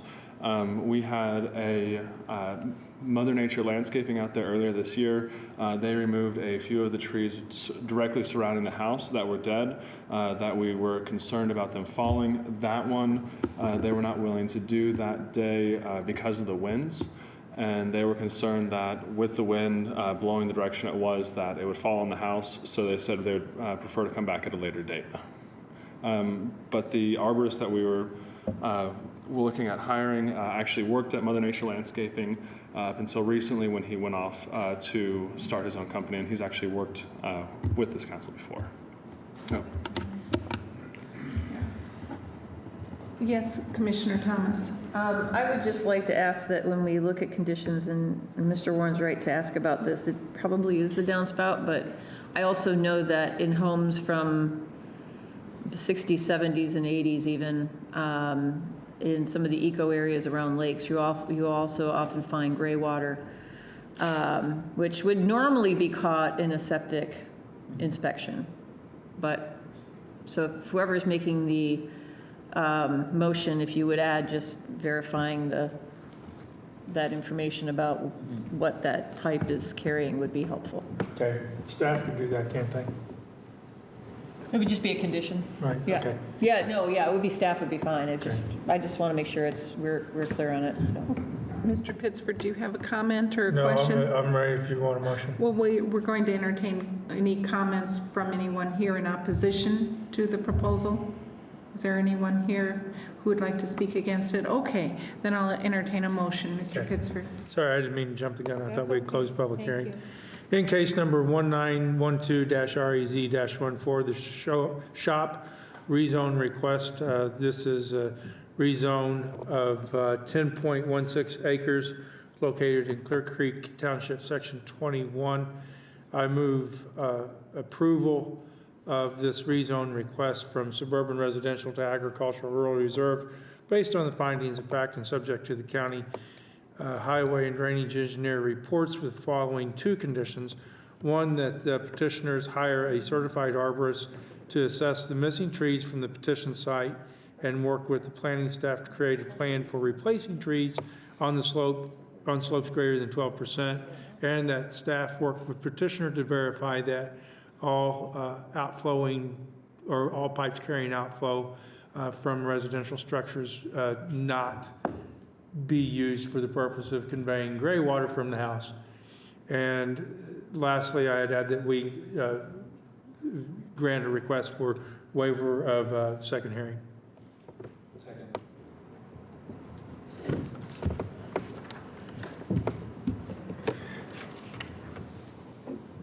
Oh, Mr. Wilson, would you please call the roll? Sorry.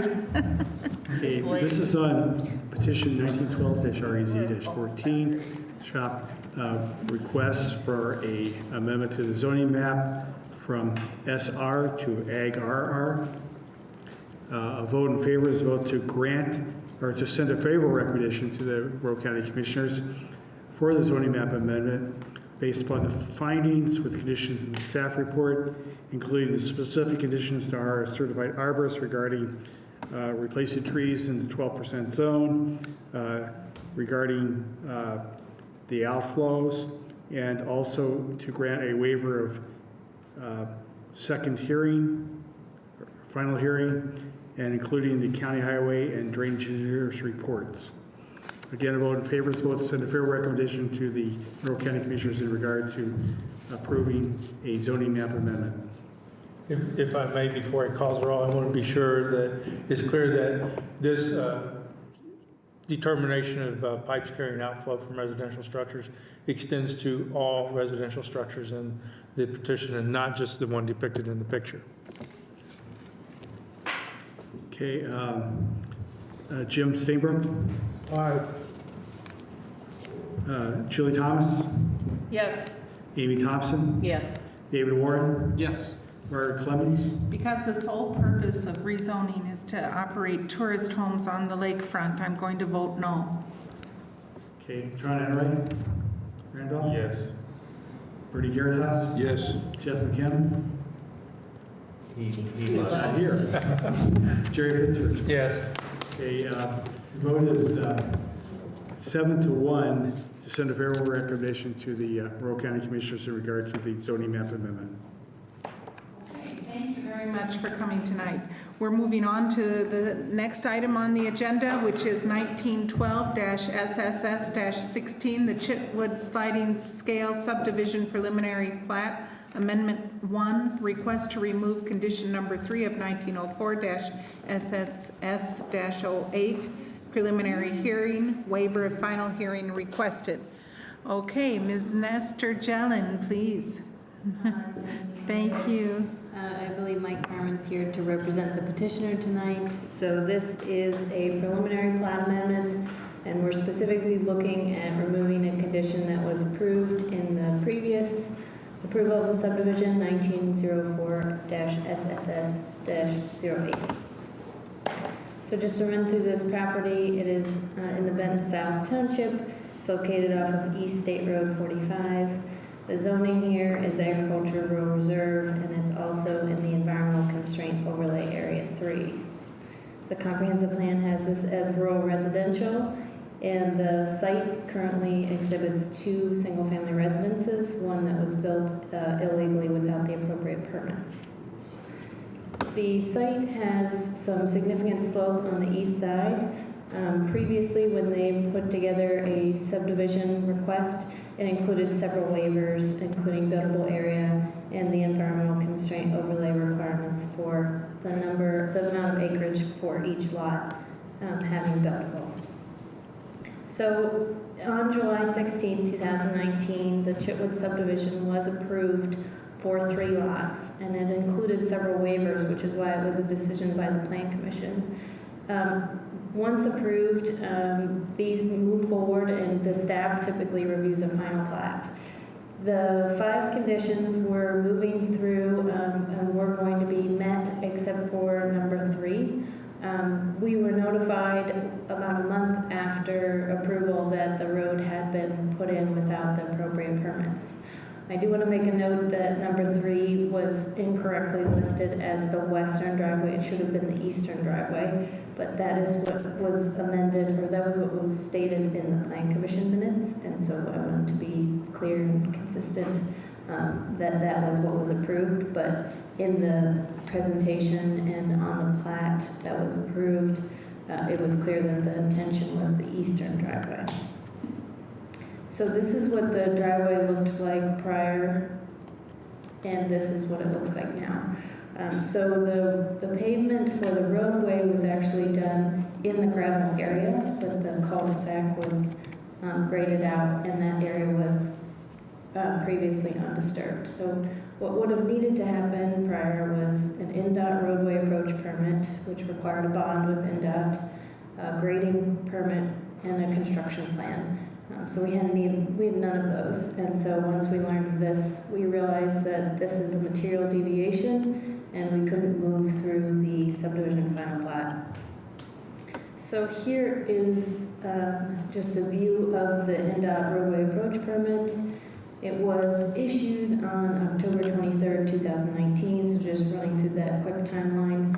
Mr. Chitwood received approval on July 16, 2019. He applied for the final plat on the 23rd, so very quickly after.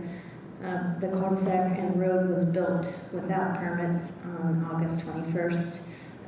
To our knowledge, that was when we caught it. It could have been done prior to that. So the earliest that he could have recorded the final plat is 31 days after that July 16th date. So, and then the roadway approach permit was issued after the fact. Once staff notified Mr. Sean Gray at NDOT, he contacted Mr. Chitwood, and they went ahead and did the after the fact, which was issued on October 23rd.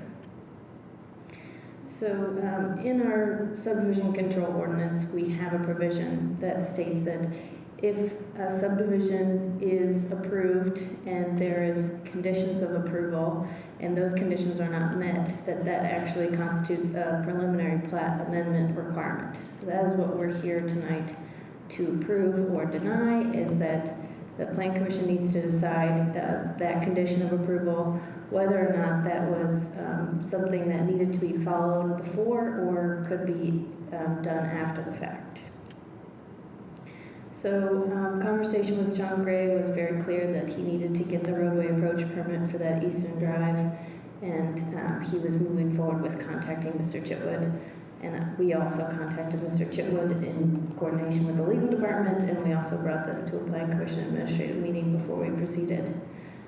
They did do core samples out Ben Ayers at the highway department and did determine that the road is actually built to the standards that were approved, even though they didn't receive construction plans. So we really want to avoid doing what's called core sampling, and we would much more prefer to have the appropriate construction plans prior to someone doing this type of construction. But because we caught it after, this is what we had to do to say that the road meets the standards.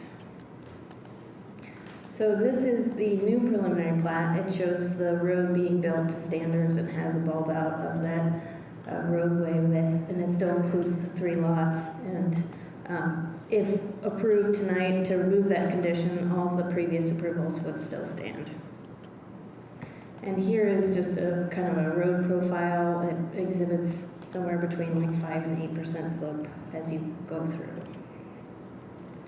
So the highway department comments after they went out for core drilling, they just want to reiterate that State Road 45 is NDOT maintained and that driveway and right-of-way permits should have been submitted to NDOT for approval, and that, you know, if this is approved, they will be required to dedicate 45 feet of right-of-way because of the classification of East State Road 45. Stormwater has no comments at this point unless improvements are made or required by the NDOT permit. So the staff has recommended a recommendation of denial to remove condition number 3. I'm happy to take any questions or go back through anything. Commissioner Thomas has indicated she has a question. So can this petitioner go to NDOT tomorrow and get a permit? They do have that permit that was issued on October 23rd. Okay. So they have the appropriate permit now. Okay. So what does this effectively do to the petition as a whole then? So I think, and Dave can also weigh in on this, but the intention of the condition of approval was that they would apply for that permit ahead of time. And so with this timeline and together with the findings, if you're basically, they're requesting a waiver of the condition, essentially is how it's written. So what was the practical difficulty in being able to apply for the permit ahead of construction, and staff was unable to find any practical difficulty.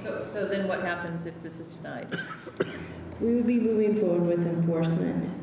They would need to decommission the house that was built illegally. Okay. To my left, are there further, oh, I'm sorry, Mr. Schilling was going to speak. I'm sorry. If you have any questions on that, I'd be happy to elaborate. I don't know if you can add to the answer she provided. Well, I think essentially the removal of the condition would allow them to move forward with the subdivision. But if you make any decision along those lines, I would ask that you make it clear that it doesn't waive our right to pursue the enforcement that was approved by the county commissioners earlier. Okay, and to my left, any further questions for staff? I have a question for Mr. Schilling. What does it mean to decommission a residential use? Are we compelling them to tear the house down? I think it's removing the types of facilities that would make it a residential use. For example, a bathroom or something. Because this is a structure that was amended after it was built and revised or remodeled to accommodate residential use, but it wasn't drawn up that way. Is that correct? Correct. Thank you. Any further questions to my left or comments or to my right? I find this really tough because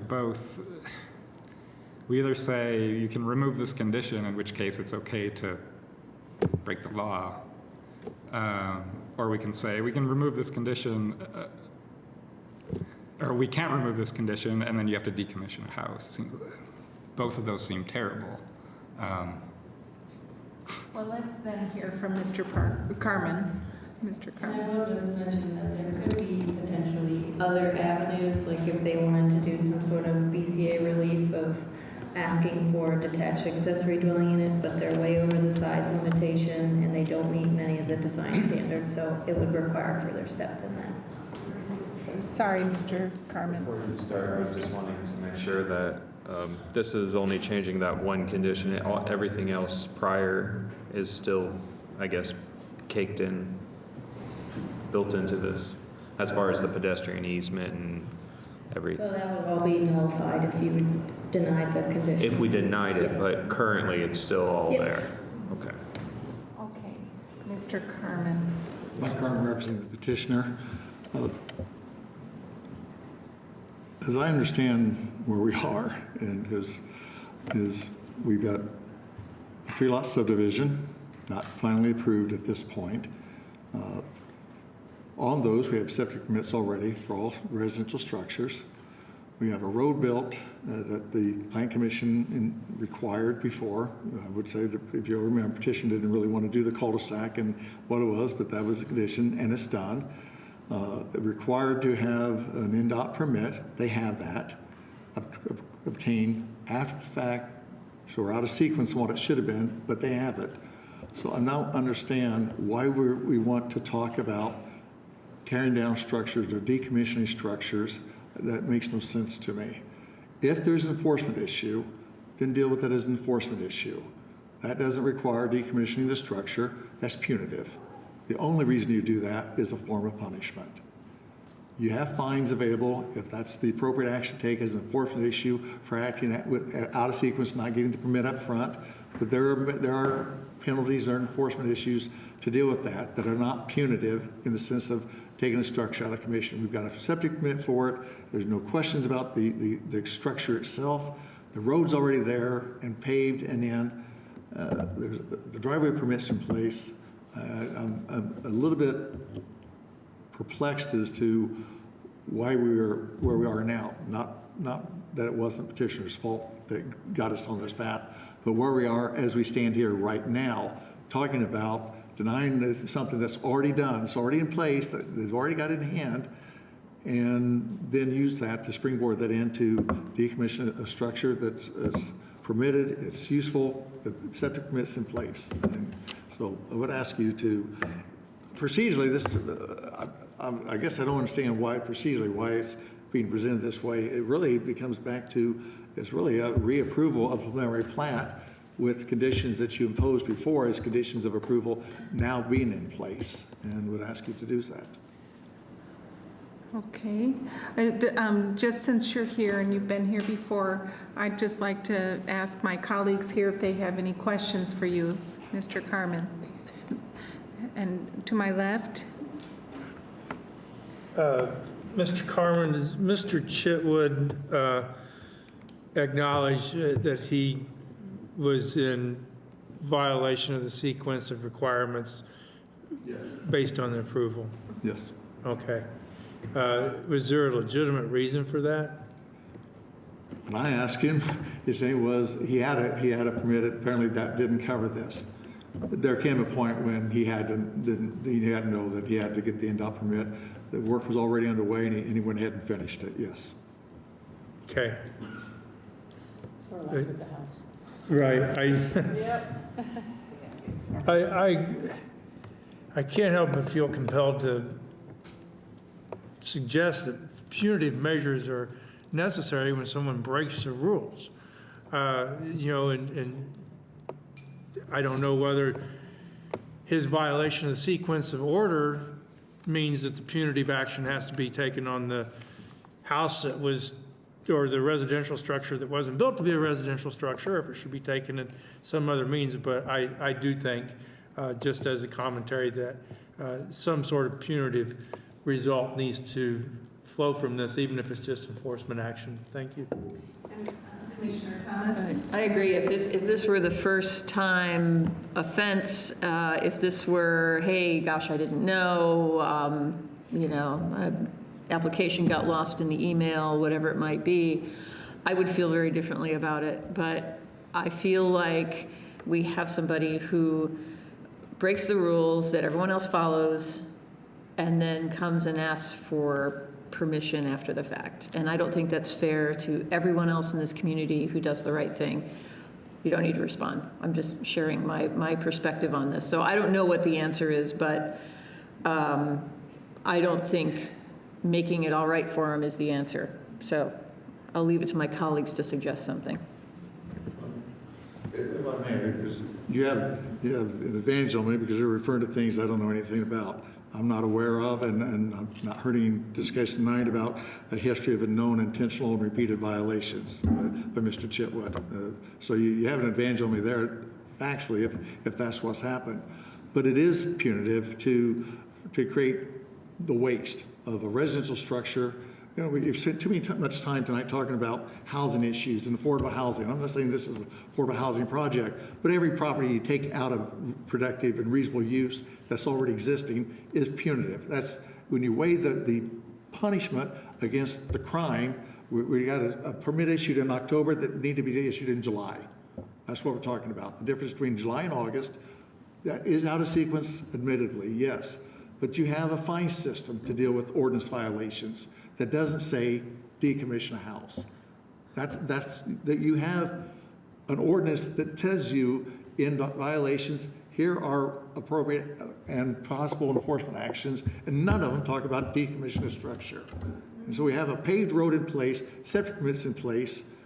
That ought not to even be part of the conversation. Mr. Schilling, could you comment, and since the subject has come up, could you Well, please? I think there was discussion in the record as to why this subdivision was done in the first place, and that was because of the erection and use of structures contrary to the zoning ordinance provisions. So that's why this whole subdivision started out as a forgiveness petition. And so now we're back for the second sort of forgiveness petition on this project. So that's what the Plan Commission is talking about. And, you know, as far as, you know, fines and enforcement, that's something that I think we would proceed with no matter what you do tonight. But In all fairness, I would assert that no one wants to be in this position. Not Mr. Chitwood and not us and not you. So that leaves us with a dilemma. Mr. Stainbrook. Well, since I've gotten old and slowed down, I haven't had a speeding ticket for years. But that might be punitive. I would not voice the opinion of singling Mr. Chitwood out. There are a lot of violations in the county, and frankly, I don't think there's sufficient enforcement. I have friends asking why we would spend 3 years and thousands of dollars to develop a CDO and then not enforce it. So in this case, there's a lot of ambivalence for me. I don't know Mr. Chitwood or of his past performance, but to decommission the building is serious. I wouldn't define it as punitive, but that's a serious thing, Mr. Carmen. I agree with you. Mr. Garitas? I'm struggling with this because I thought the petition, when we first saw it, was a good petition, and I thought that we had come to an agreement with the petitioner that was going to be workable. It was somewhat confusing through the meeting when we started talking about the roadway, how the cul-de-sac was going to be built, but at the end of the day, I'm just trying to figure out how I could craft a motion here, so if anybody wants to help with that. But I do think that what we have in the end, and I am not saying that this is the way to go, but we do have the petition essentially that we approved, and I do see that roadway and that bulb being something that's very usable and useful for, I think it was 6 owners to the south. And I think that I look at my role as a planning commission member, not necessarily to penalize a petitioner, but to look at what the as-built situation is and see how it fits with what the ordinance was. The problem was the condition of approval. So I'm not in the game here of talking in circles at all, but I think the practical difficulties would be if the subdivision wasn't approved, then I don't know what the status of the use of that roadway would be for the owners to the south, but I think that that's a very good benefit for the overall community in this area. And I do believe that. I don't like being in this situation. As a matter of fact, it's unnecessary. If we forward it to the commissioners with no recommendation, is that possible? I mean, because, I mean, this. It's a plan commission decision. No, to the commissioners. No. No, we can't. Unfortunately, in this case. This is. Okay, so. Nice try. If I can ask a question of staff, I think I can. It's okay. It's okay. I understand. I've been on that end of the table too. I think the question that we can ask that will allow a motion to come out of this is, the request says it's a sliding scale subdivision preliminary plat amendment. So the petitioner, Mr. Chitwood, has requested a plat amendment to remove condition 3 of the previously approved sliding scale subdivision granted through 1904-SSS-08. Is that correct? Okay. So to that end, I would be willing to make a motion to carry this forward, because I think I have clear in my head what we need to do. Could I just add something here? When we're ready. When we're ready. I think it's, no matter whether we approve it or whether we deny it, I believe that a strong statement to Mr. Chitwood needs to be asserted. And Mr. Carmen, since you appear for him on multiple, on different occasions, I don't know what you're going to do, but that point has to be driven home to him if it's approved or denied. Well, I'm going to include something in my motion that will drive that point home very clearly. Great. Okay, Mr. Pittsford, thank God for you. You're a little premature, I haven't done it yet. Could I make a mistake before you make your motion? Yeah. I want to make sure. No, sorry, I'm screwed. You have to ask her, I'm not in charge. Okay, but we do have comments from the public. Okay, sorry, Mr. Carmen. I want to be clear about something. The issue about removing the condition is not to say don't get the permit because the permit's already done. The issue is removing it as a condition because it was a condition of approval. And so if the approval doesn't stand because it was the sequence, the timing, that permit, NDOT permit was required before he did the work. It wasn't issued before he did the work. So removing that condition doesn't undo the permit, doesn't absolve getting the permit. The permit's already in place. It removes the requirement for the road. It removes the requirement of the permit before he did the work, yes. Right, so it resolves the issue. Just to move this forward, I'm going to take charge because it's getting late. Good Is idea. there anyone here who would like to speak against, I'm sorry for being so close to the microphone, for or against the petition other than those who have already spoken? Then I'd like to entertain a motion. Thank you. I have one more question. Regardless of the action that we take tonight, you're still seeking enforcement? That's correct. We've discussed that with So Mr. Chitwood. what does that yield, I guess? Like, what's the Well, penalty? it would be a civil penalty. And is there a dollar amount? Well, that would be up to you guys. Okay, thank you. Thank you. To that end, a requirement of Mr. Chitwood to meet with you within 30 days, is that acceptable? Can we make that a condition of approval? Well, I mean, I get. Or can I just make the motion that this Mr. Pittsburgh, does can you not? repeat that proposal? We didn't hear. I was asking if we could make it as a condition of approval that Mr. Chitwood has to meet with Mr. Schilling within 30 days. But that's not.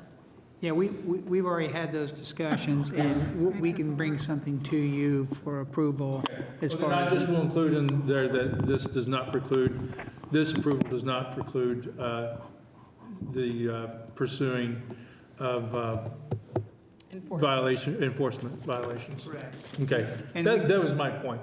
Yeah, and we have been in front of the county commissioners and received approval to enforce the ordinance in this case. Okay, all right. Well, then my mind is clear and I'm ready to move. Okay. In case number 1912-SSS-16, Chitwood Sliding Scale Subdivision Preliminary Plat Amendment, number 1, which is a request to remove the condition from the previously approved 1904-SSS-08 Sliding Scale Subdivision Preliminary Plat. Condition number 3 will be removed from that original, and in this, we are acting in opposition to the recommendation of staff, and approval of this motion does not preclude the county legal department from pursuing enforcement actions on previous violations. I'll second that. Second that. That was a mouthful. That was good. That was That was a thank run-on you. sentence, as I tell my students. Yeah, it's a run-on. But it's a good one. Thank you. Okay, so Mr. Wilson, will you please call the roll? Okay. The vote is on petition 1912-SSS-16, Chitwood Sliding Scale. Again, the motion is by Mr. Pittsford to approve the motion, petition based upon the findings. Did you have other conditions to that? No, I think the statement of not precluding staff from pursuing enforcement, just because the approval is sufficient.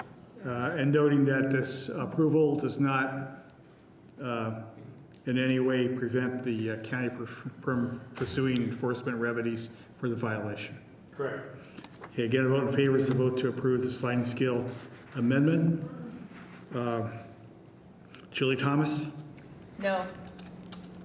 Amy Thompson? No. David Warren? I'm going to say no. Mark Clemens? I'm going to say yes. Yes? Yes, I'm going to say yes. John Ray Randolph? As nicely stated, as a forgive me petition 1 and 2, I'm going to vote yes, but if there's a third one, there's no way. Bernie Garitas? Yes. Jeff McKim is not here. Jerry Pittsford? Yes. Okay. Jim Steenbrook? I'm ready to vote now. I appreciate that you won't have to see Mr. Schilling, which might be considered punitive for someone, but I'll vote yes then. Okay. Mr. Steenbrook's vote, that was a yes vote? Yeah. Okay, I'm sorry. 5-2. Y-E-S. I said I was old. Yes. Okay. Motion carries for a 5-3 vote. Okay, but we're not done yet, ladies and gentlemen. Although we are punchy. Yeah.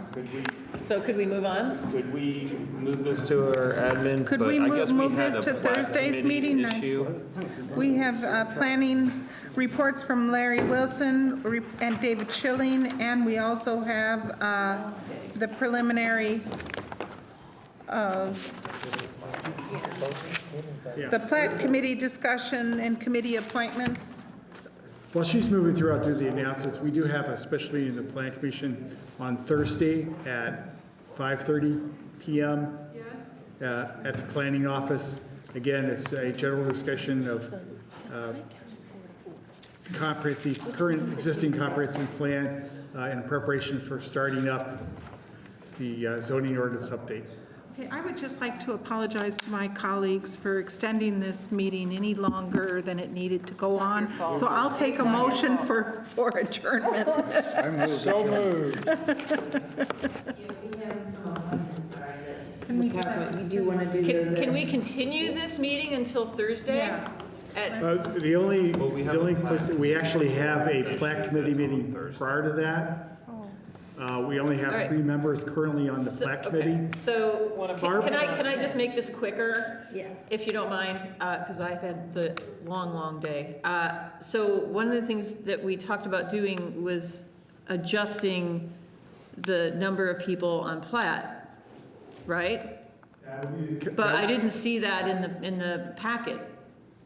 I thought that was something we were supposed to be considering today, and that would have solved the problem. Could that be in Thursday's packet? Well, that's after the Platt meeting. Well, who needs to show up? You can take that up tonight, because that's just a rule change, or Okay. just a clarification of the So rule. can we see that rule change on text somewhere? Is it just verbal? The statute allows you to appoint 3 or 5 people to the Platt Committee. I think you can also argue too, though, until you have a vote, everybody who had previously been on there in the previous year continues until a vote is held, so. They do. Right, we have They a do, quorum issue. but there's still a quorum issue. Okay. That's correct, Mr. Pitcher. Decision. Just a clarification, if you want, that the Platt Committee will consist of 3 members, would take care of a quorum issue and make it clear for the future that Can all 3 members be,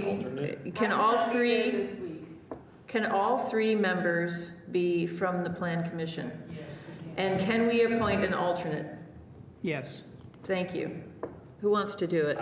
I would like to make a motion. Please. Including a new alternate position for the Platt Committee, and I would like to nominate Amy Thompson, Bernie Garritaz, myself as the Platt Committee members, and the alternate as Margaret Clemens, which I would hope you would be able to attend this Thursday, This Thursday? Yeah. What time?